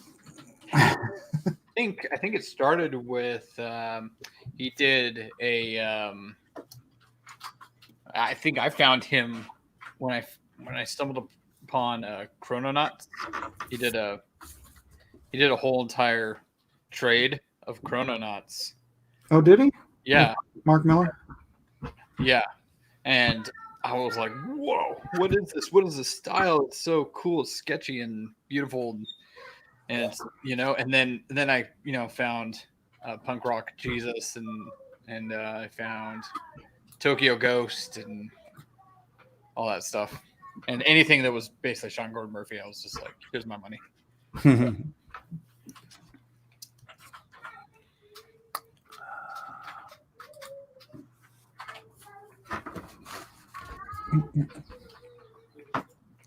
What am I looking for? Yeah, so I'm drawing 3 panels on an otherwise blank page so I can add them to the other page. That's me today. That's me. Are you going to draw them on there and then cut them out and paste them? Yeah. Well, not physically. I'm going to do it on the Digital Photoshop, versions. but yeah. Yeah. But it worked. I already rearranged the page to see if it would work, and it does. So. That's why I do everything in digital anyways. I don't have to worry about that. Whatever. Of course, there's no way I could paint like this in a timely manner doing traditionally. All right. Yeah, painting particularly. I don't know, man. I just hate working on the plastic of the Cintiq, Wacom tablet, whatever. I want to feel paper under my hand. Yeah. For you.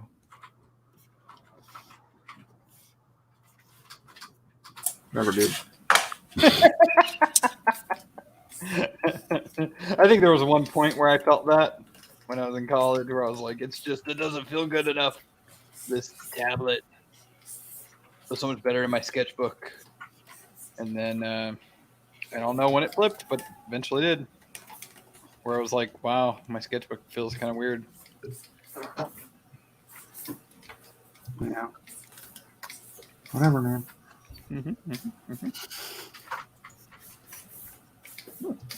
Whatever floats your boat, dude. I'm so jelly of like how clean you get lines and stuff. So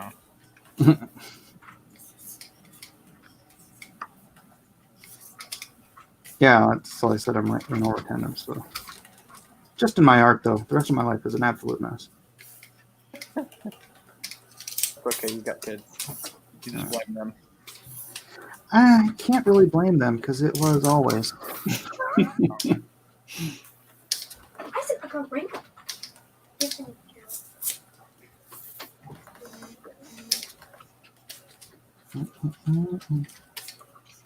My mom's got this Eastern type of philosophy where it's like, if you keep your room clean, then you will be more successful. I'm like, Feng Shui. yeah. Yeah, I'm good. Your money corner is too cluttered. Yeah, unblock that chakra right there. I think Punching Pandas might want in too, no? I think I sent him a link. Did I send you a link, Nolan? I don't know. He's sniffing in the chat. He's like, Check. Let me see. I rely too much on Google to suggest who I need to put into my email chain. So if it leaves someone out, I'm like, I guess I got everyone. Let's see. Oh, let me get it on one of your screens before I get real boring.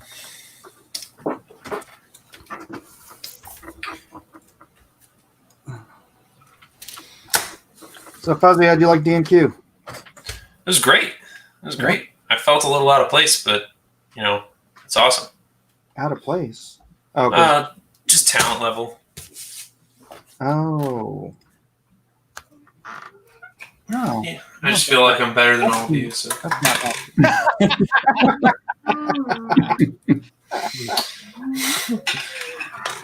That is obviously not true.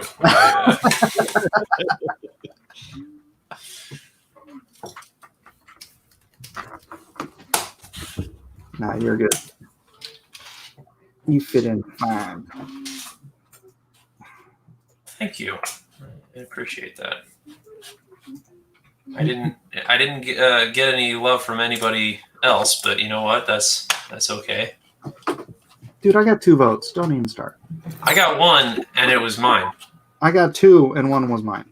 But you had one other, right? There you go. I'm not going to say anything, but I'm going to say one thing.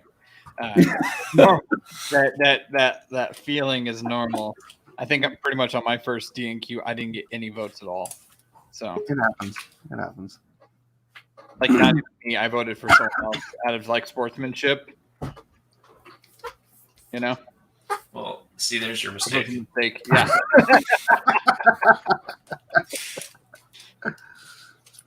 I voted for myself so I wouldn't be tied with Fuzzy. Wow. It just happens. That's just the way it is. It's just the way it is. Yeah, I mean, we've had Aaron Lopresti on there not getting any votes, so that's And then he disappeared for like 3 months after. Yo, quit calling me. getting. Freaking serious, bro. It's number 3 in the last like 30 minutes. Getting a little Napoleon Dynamite sounding there. All right, at least it's not Ryan Reynolds. I'll take that. Nolan says he has to go to the doctor's in about 5 minutes. Yeah.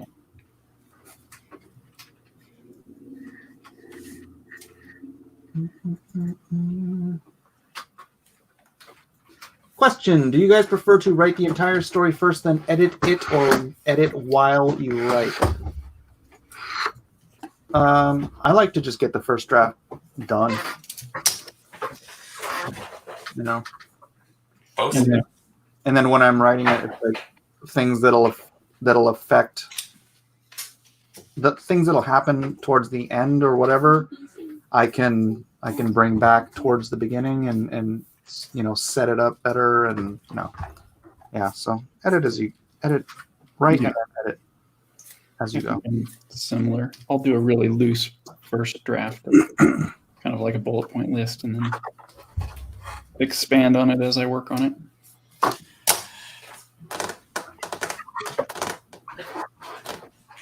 I like to write everything out perfectly the first time. And then I hand it off to my wife for her to make fun of me. So Perfect.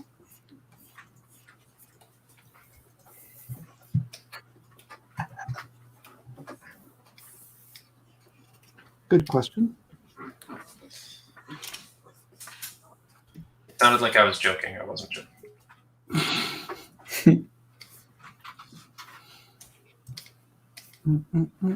So, Jason, are you just never coming on Drawn and Quartered again? It just has to be the right timing for me. Like when You're too good for it. when my wife's doing something and out of town or something like that. Where All right. yeah, You're just gonna have to let me know because I don't know your wife's schedule. yeah, I'll probably not be on there for a long time, so it's kind of has to be everything. All the stars have to align. All right. Mike, you should try to get Sean on to promote his book. Who? Oh, Sean Gordon Murray. I don't know him.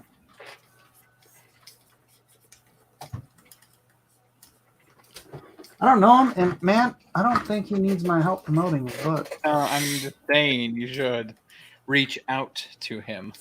He's now at 72,261. Dang, that's so awesome. Yeah, I don't think the point was that he needed your help. I think the point was that you should just act like you need his help so that you can Have him on your show. use him. Oh. I didn't say it. It's all right. I'm not the shallow one here. There's nothing shallow about it. It's good business. I sound like a mobster. Yeah. Don't take it personally, Jimmy. It's just good business. Yeah, you think he'll hit 6 figures by the end of the day? Maybe. Oh yeah, No, actually, I wouldn't.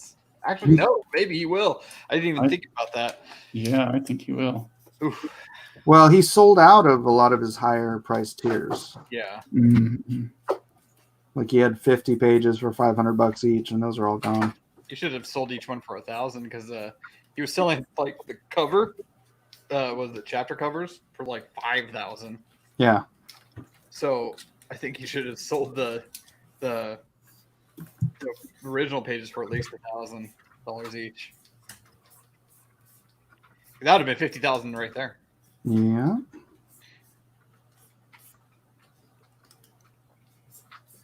I like that 8 people have claimed the thank you, where they just want their name. Thank you. I don't want your book, but I just want my name in your book. All right. I need to go back it still. That's what I'm backing, man. Right there. My wife gets home, I'm going to be like, all right, transfer this and this. I'm going to go back this.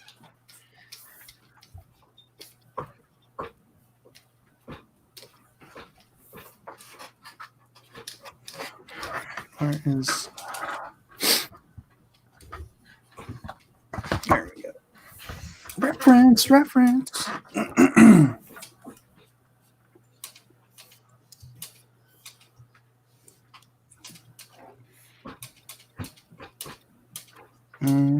I can't wait to announce what this book is.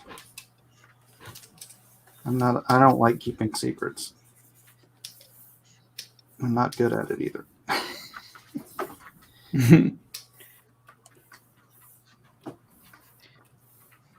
Have you let it slip accidentally someplace?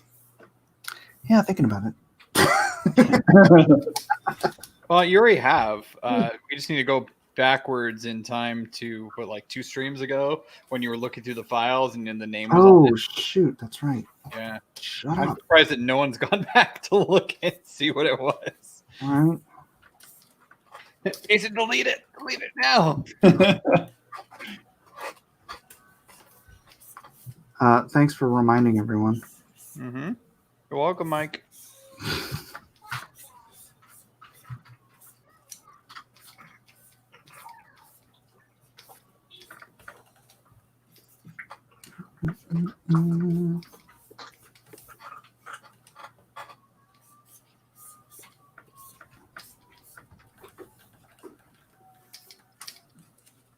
That's nuts. The lightning is so like intense right now that people's car alarms are going off. Nice.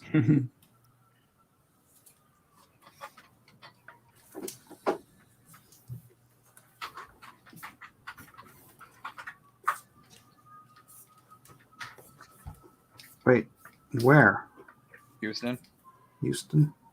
Well, we get tropic storms, especially. So you're having some tropic thunder right now? Yep. Go ahead. Go ahead, Mike. What? I thought you were going to start quoting. No, I'm good. Mhm.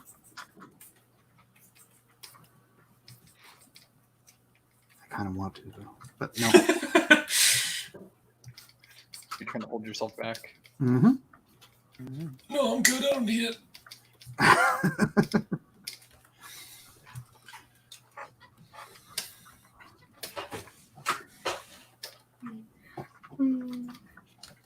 This is Jen.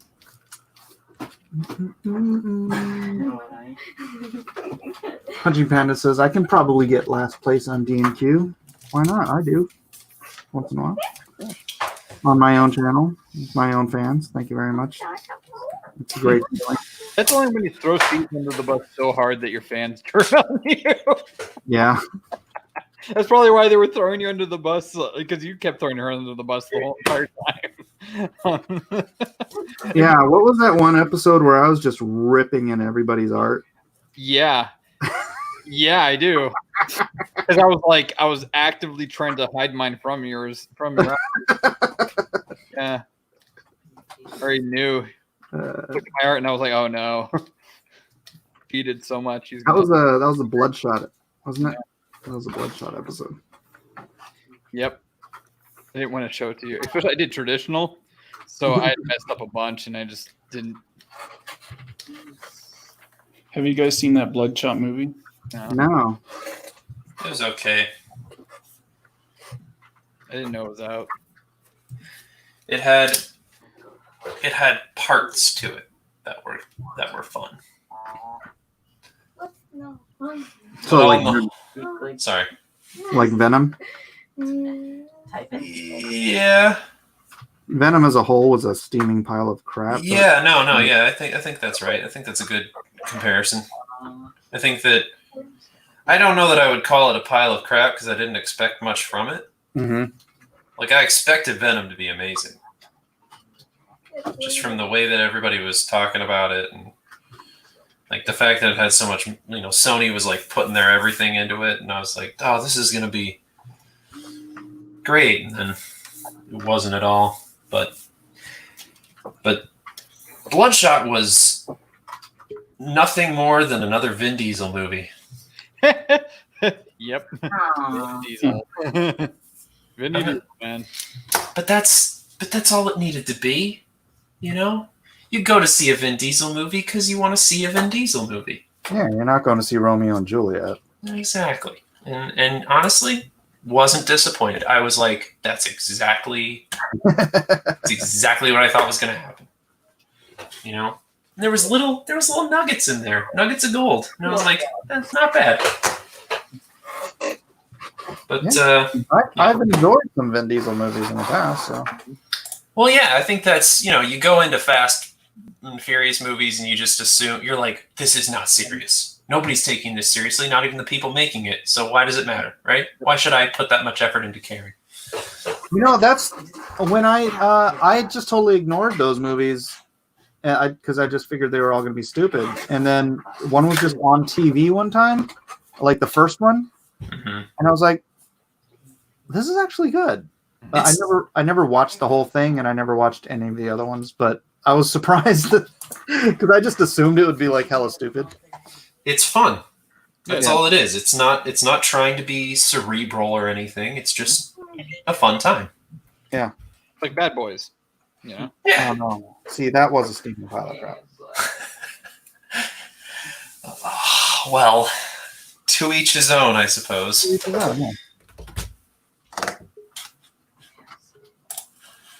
Wait, who directed Bad Boys?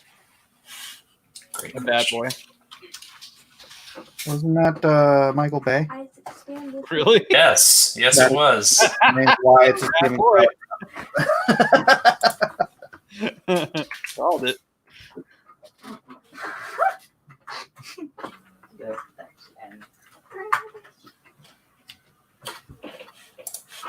But the thing was, the first Transformers wasn't terrible.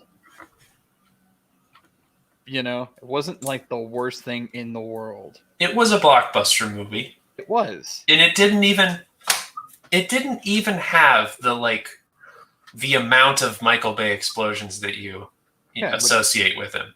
Yeah. It felt like there was actually like story going on and there was stuff going on and whatnot. And I was like, okay, yeah. You know, but it felt like everything from that point was just Michael Bay going like, how can I outdo myself? Well, I don't know that it was even Michael Bay. I think it was just the same thing that happens with any Hollywood movie. They see the success and they want to amplify the success. And they just don't know why or how. So they just latch on to things, you know. This was popular because of the explosions. Have more explosions. But they're just having breakfast. That's fine. Put an explosion in the cereal. Do it now. Shia LaBeouf needs to freak out even more. Yeah. Let's make him actually crazy this time. In real life. Let's ruin this guy's life. Let's do it. As long as it makes us money. Who cares? I'm running to that last one. They're like putting LSD in his coffee. Yeah, that's where I was going to go with that. Yeah. Isn't that Did you guys see Red? Yes. Yeah. Freaking love those movies. What was it? He was like, she's like, what is wrong with him? The Malkovich character. And Bruce Willis is like, well, he kept saying that for 11 straight years, the government had been feeding him LSD. And she's like, oh, and he goes, turns out they really did do that to him. And she's like, oh my God, well then he looks amazing. Yeah.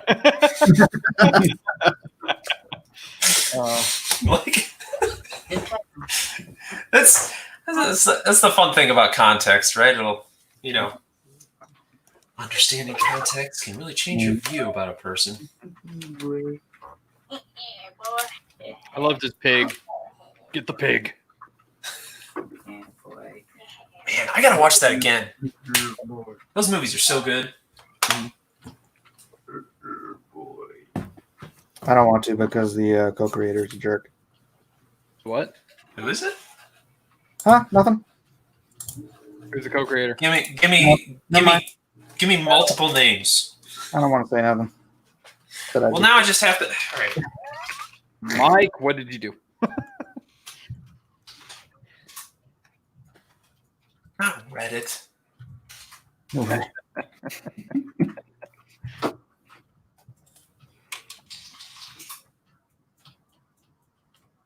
Are you talking about the comic or the movie? I assume you're I'm just going to not talk now. He said more than he was supposed okay, to. comic then. mean, I don't know why it would be the Co-creator, movie. he said. Co-creator.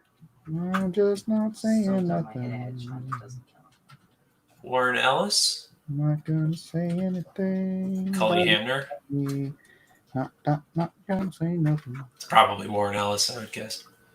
I don't know Warren Ellis. You're still after it. Well then, I wonder who it is. I died. We'll just leave it at that. We'll just leave it there. That's fine.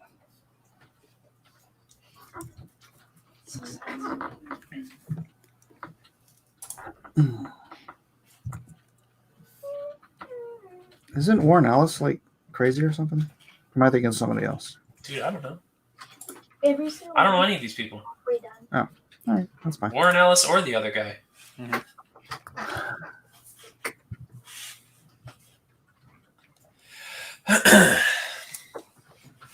For the record, I do know his name. I just didn't say it because we're not saying his name. Well, there you go.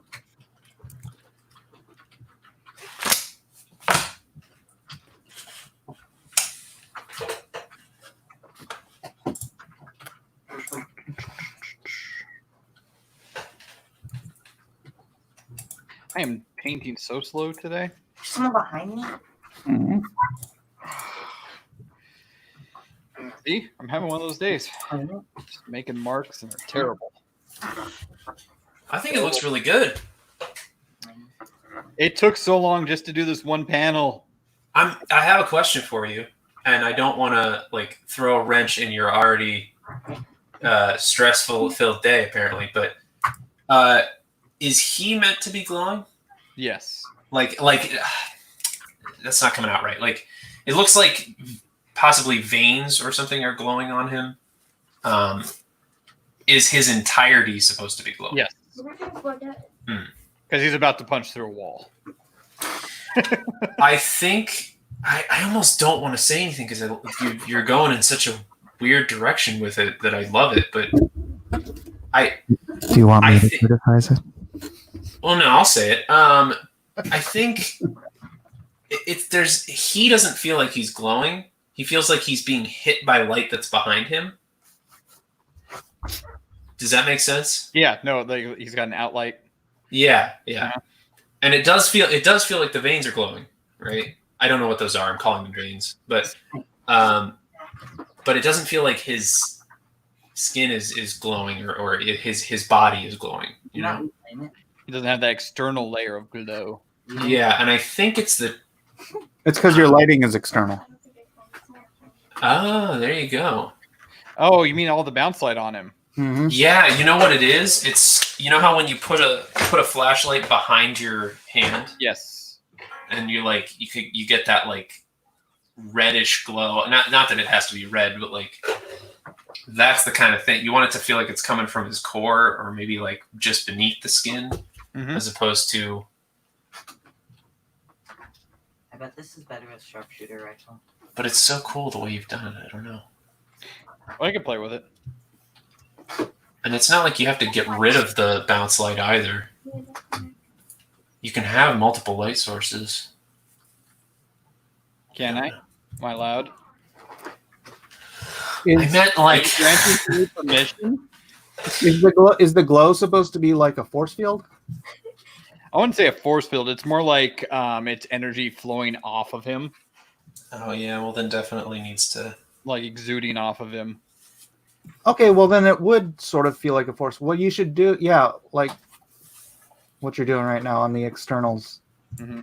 So it just feels like he's surrounded by it, but not that it's emanating from inside of his body. Yeah, that's cool. You were doing it before I even said. Well, yeah, no, I just needed someone to point it out.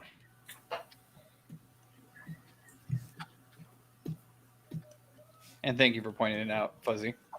Yeah, I mean, my specific example was wrong, but I'm glad that saying something helped.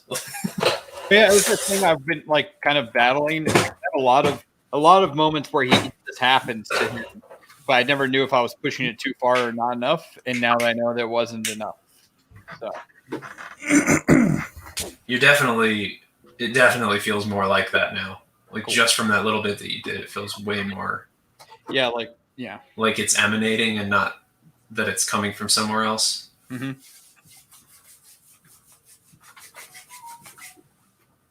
Just like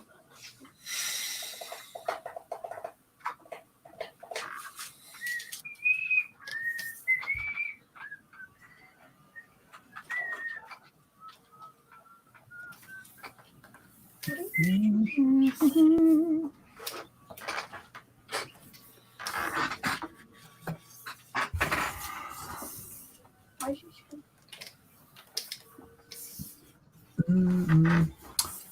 Brad Roach is in the chat. Says hi, guys. Hey, Brad. Bread. Hello. Is he holding his nose like it stinks? No. In the previous panel, he got smacked by her really, really hard in his nose. Ah, She was ogling him, and he picked it out, and so she smacks him. gotcha. No ogling. That's better than farting. I guess. You gandered at her. No one else? Sweeney Todd? No. I'm sorry. I was thinking of I don't even remember what it's from, but the lady's like, "Would you like to take a gander under my frock?" And then the guy is like, "All right, whatever floats your boat." And he takes a goose and puts it in her dress.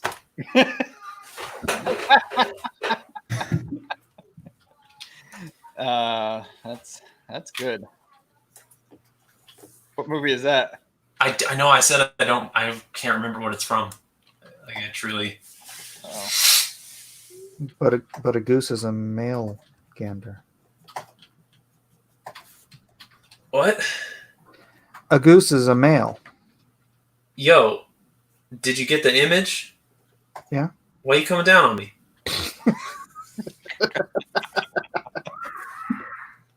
I just like to be accurate. Well, what was I supposed to say?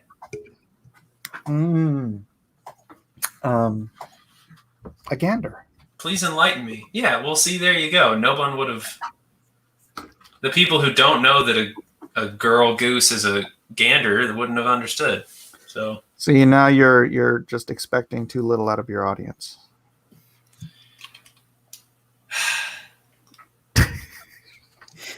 It's just like. You can't win. When Mike comes in the door, you can't win. But that's the thing, right? It's like it's not even that I've won or lost. It's just that there's some new problem. You know, every time I turn, he doesn't address whether or not I was right in the last problem. He just moves on to a new one. Now you get it. He's thinking ahead. Man, I keep forgetting what I'm doing. What was I Googling?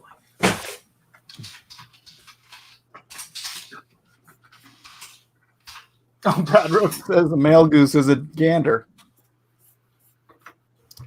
What? He says the male goose is the gander. Well, gosh, all right. Now, hold on a minute. Looking up goose. Someone's got to look this up. Back check. Yeah, gander's the male one. Wow. You learn something new every day. So Fuzzy was right. I'm done. Freaking right. Well, no, because he's No, still they're all goose. Goose. Or they're all goose. They're all geese. Brad says, so your joke is funny. Okay, no. It says the term goose is more properly used for a female bird, while gander refers specifically to a male one. So I was, while my joke was easier to understand, I think, I was wrong. But whatever, I wasn't trying to be a You looking for the word zoologist. pedantic? That either. I'll be right back. Goodbye. this one to be big. Try again, Ball Z. Huh?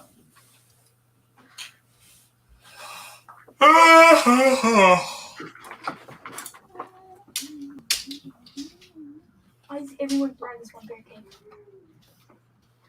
Right? No. What? Wow, stop it. You look freaking- I'm thinking about adding like a stupid line, like a very B-rated line right here that he says. And my thought was, when life gives you windows, you make a door. Something like that.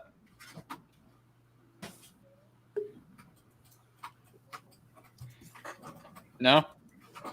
It didn't make me laugh. Well, it's not supposed to make you laugh. It's supposed to be so bad that it doesn't make you laugh. Worked. Well, then it worked. Wow. Better than I thought.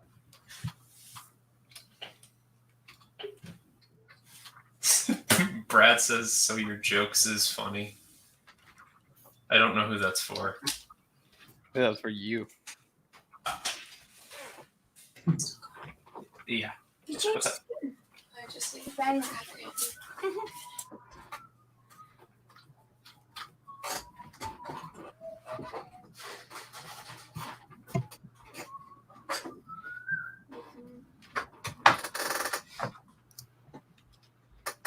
Save. Don't forget to save your work.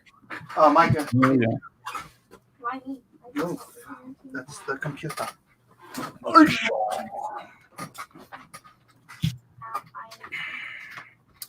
wonder what the origin of using the term gander as a slang of peaking is.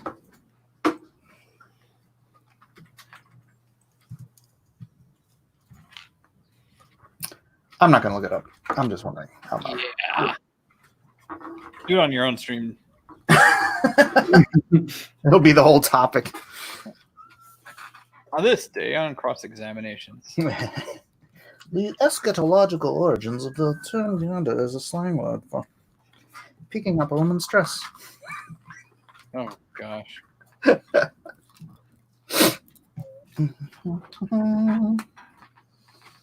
Sorry, did you say scatological? Eschatological. Eschatology. Okay, okay.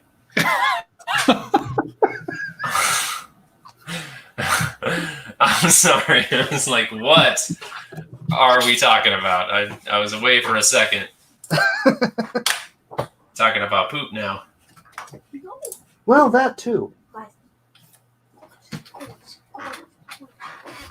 Look at this one. Ooh.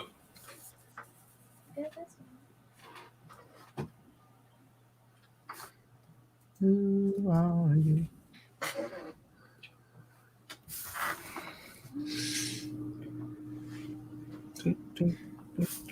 Some believe that gander comes from the idea of gonder, to stretch the neck like a goose, Ah. to stand at a gaze. Sort of rubbernecking. I'm gonna bring it to the next sergeant.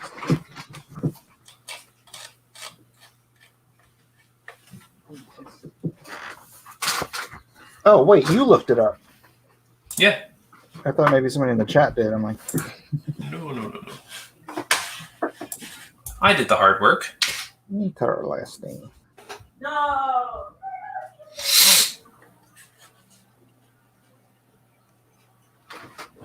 Yeah, either put it on the floor on the computer. So if you were to draw someone and they're hitting something so hard that they're like all the bones in their arm just shatter, how would you do that?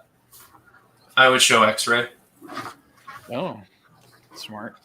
Unless you have ones poking out through the skin, but I think that even that doesn't show as much as, like, if it's true shatter, then it's, you got to show all the pieces. Yeah, 'cause he hits this thing so hard it does break a hole, but it also shatters his arm in the process. Yeah, I think that's super helpful in terms of like showing the brutality of it to the viewer. Because like otherwise, it just looks like, ooh, ow, a bruised arm. Unless you deform the arm. Yeah, yeah. Gross, mangled. Why not both? Use Don Martin sound effects for the shatter. What does that mean? I don't know.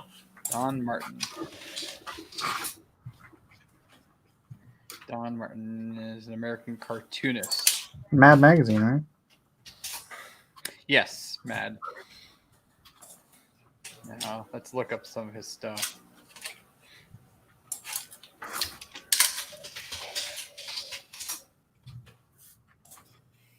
You could literally just use the sound effect shatter. Yeah. That is by far my least favorite thing that's going on Webtoons right now. What? Just that every sound effect is being replaced by a literal word. Oh, really? Yes, it's driving me nuts. People like, but then there's moments where they put it in there and there wasn't even there was no need for a sound effect to begin with. Like someone turns their head and they write the word turn. And but the lines are there. Like you can see that they turned their head. Like, why did you do that?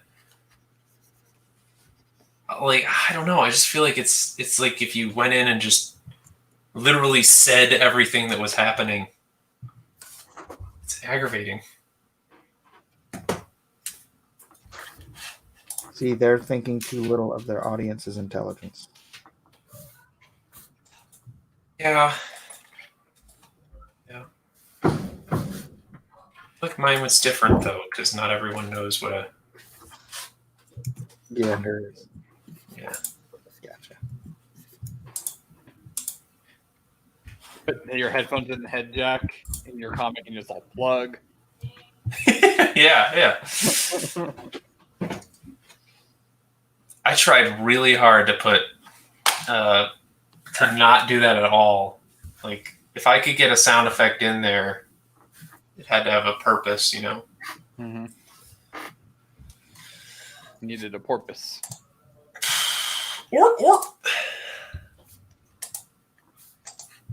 I regret nothing.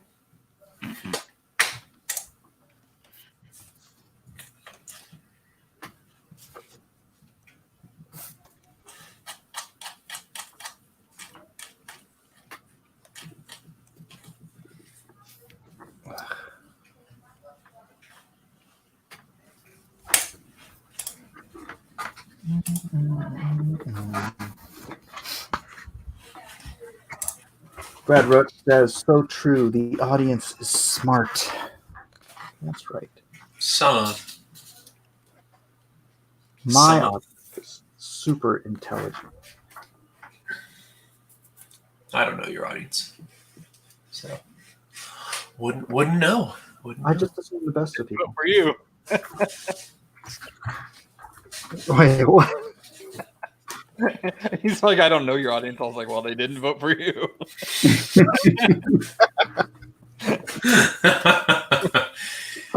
Yeah, it really shows. That little chuckle to the silence was I'm sorry. That was a really low blow. Well, no, I mean it was perfect.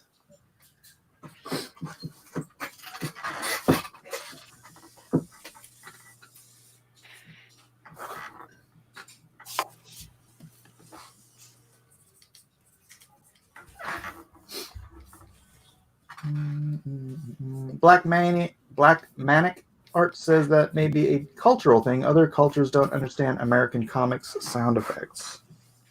Boom, crash. Boom. Kapow. That is an interesting thought, actually. Fragga boom. I can't believe that was an actual sound effect. And that's why he took it. Because someone used it as a sound effect. Kaboom. For a grenade. Was it a frag grenade? Nice. So that can make sense.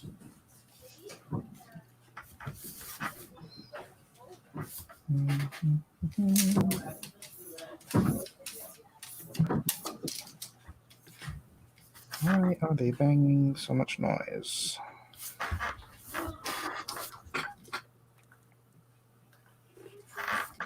Snap, crackle, pop.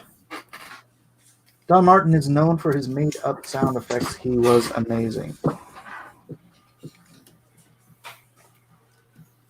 That wasn't me. That was Brad Roach.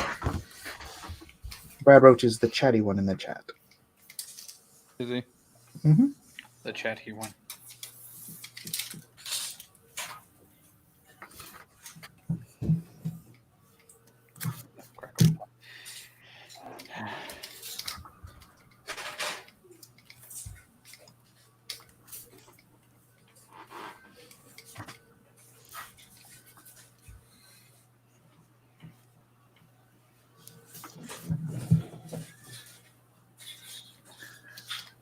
Speaking of not being chatty, sorry, I'm just been quiet, guys. Oh, hey, Jason. I forgot you were here. Are you doing layouts or something? No, I just wanted to get this page done before my wife came, not knowing exactly how fast she would be here. This is what I've been working on. Did you get the update from Doug? I haven't. No, I haven't Yeah, all good. heard from him. So, Everything went good. so he's just got to get his face stitched back up, and then he's good to go. Okay. Good. Oh, stretch.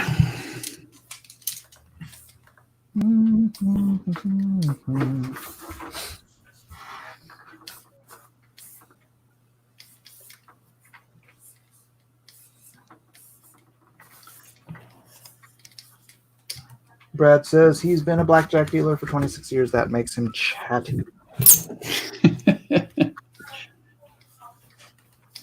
Check.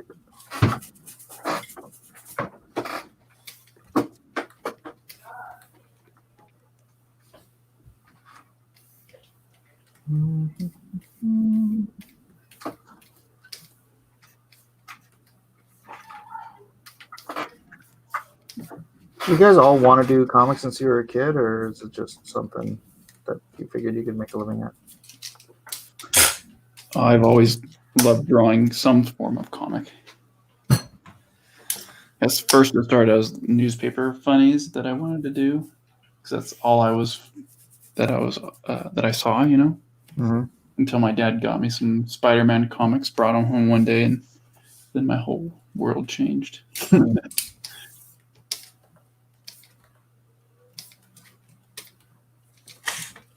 I laughed because I think the idea of doing this because you think you can make a living is pretty crazy. That's why I got into it. Really?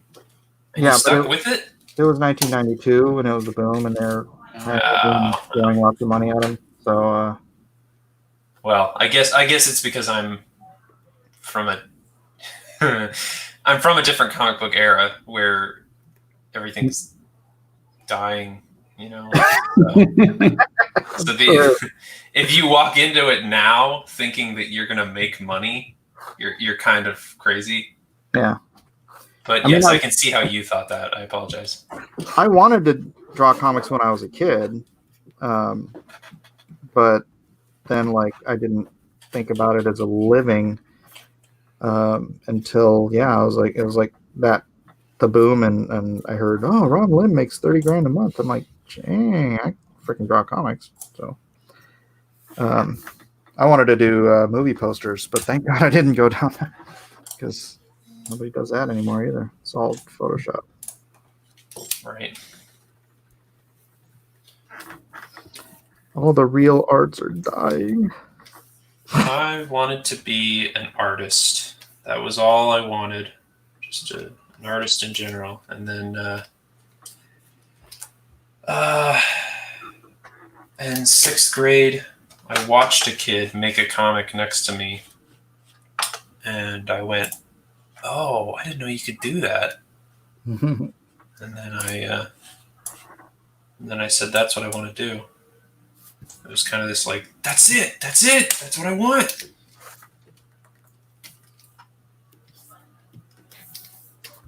Sucked at writing, but I was good at drawing, so I was like, I want to tell stories. So that's it. Yeah, the storytelling part has really become the thing that I love.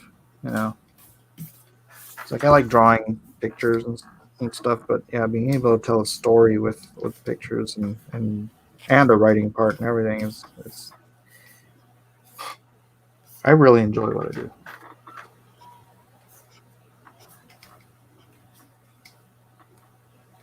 I hated that I could never get. I only ever got one writing gig out of DC because they're so just. I don't know. They're trying to get a job as a writer in comics is like the hardest thing on earth.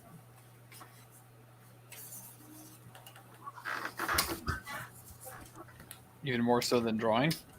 Oh yeah, because an editor can look at your art and be like, oh yeah, that's good. Problem is most editors don't even know what good writing is.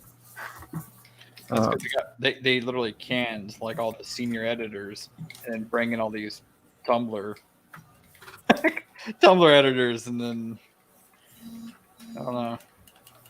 Yeah, but that's even back in the day, dude. I used to say if someone came up to me at a con and they're like, "How do I break in as a writer?" and I would just tell them to go to Marvel, DC, get a job in the mail room, and just work your way up to assistant editor at some point, and then hire yourself. And then hire yourself. Yeah, that's how you become an editor or a writer at Marvel and DC. So Interesting.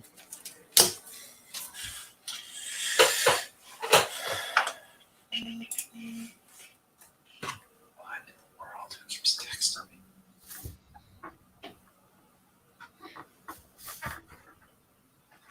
Would like to talk to you about Alone.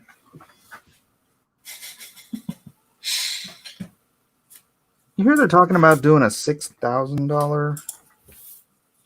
Well, I guess it depends on the size of your family, but like an up to $6,000. What do they call that?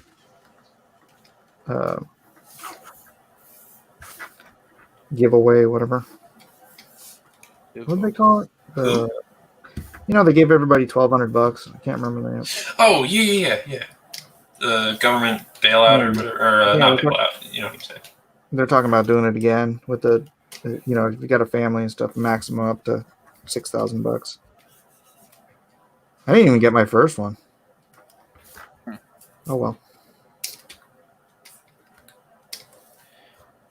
Well, I hope they don't do the $3 trillion thing that they proposed. That is basically just for illegal aliens. So.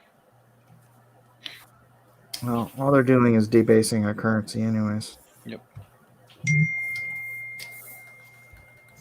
That sounds like someone's here.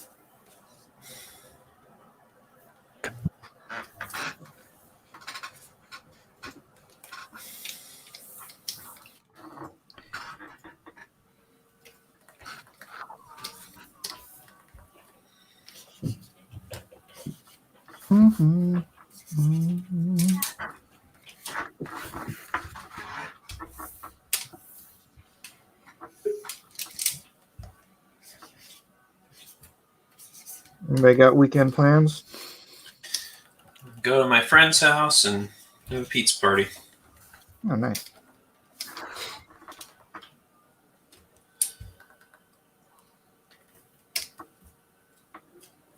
Working. That too. Also working. Man, I miss church. Right? Yeah. Yeah. Probably gonna get my stream set up this weekend. I'm putting it off for too long. Your stream? Yeah, I used to stream a bunch, but I haven't been set up to stream for like at least 6 months because my other PC that I used to stream has been sitting behind me collecting dust, so I need to get it all. Hmm.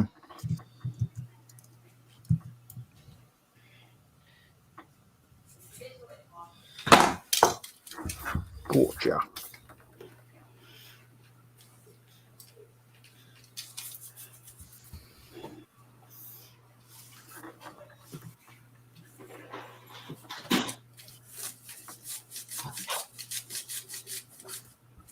Action lines. Is that going to be your sound effect? No. It's better. It's The better. word action lines. Yeah.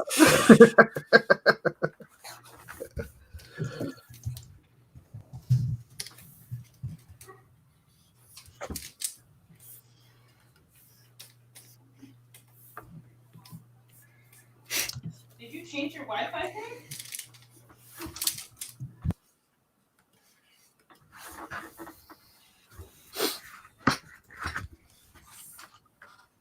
That's the way it seems.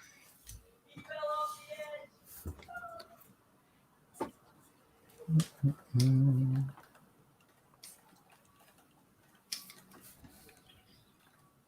You guys watching Vikings or Last Kingdom? No. Nope.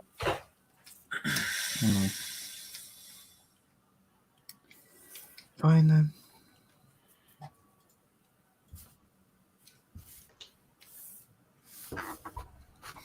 What are you watching? Just YouTube stuff? Yeah, I'm watching you. I'm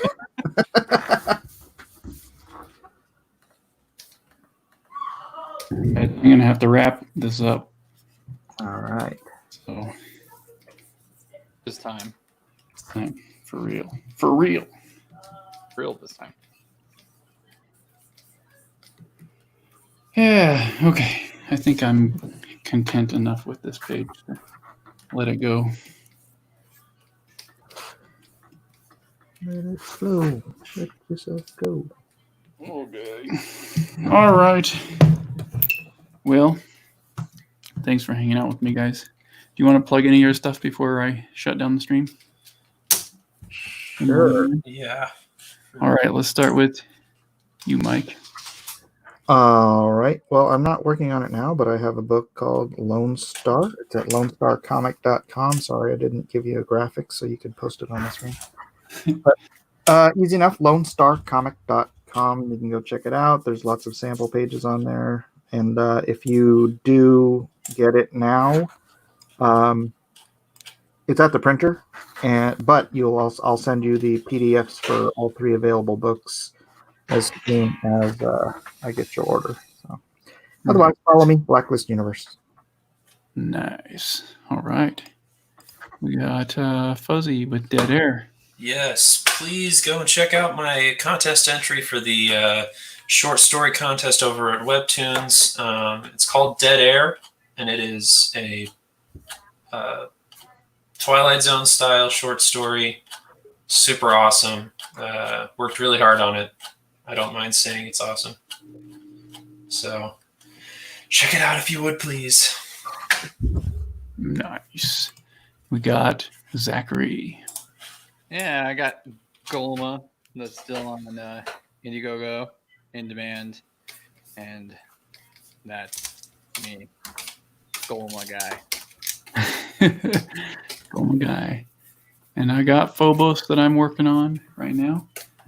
Join my mailing list at Coffee Table Comics, and I'll notify you when the Kickstarter for this launches.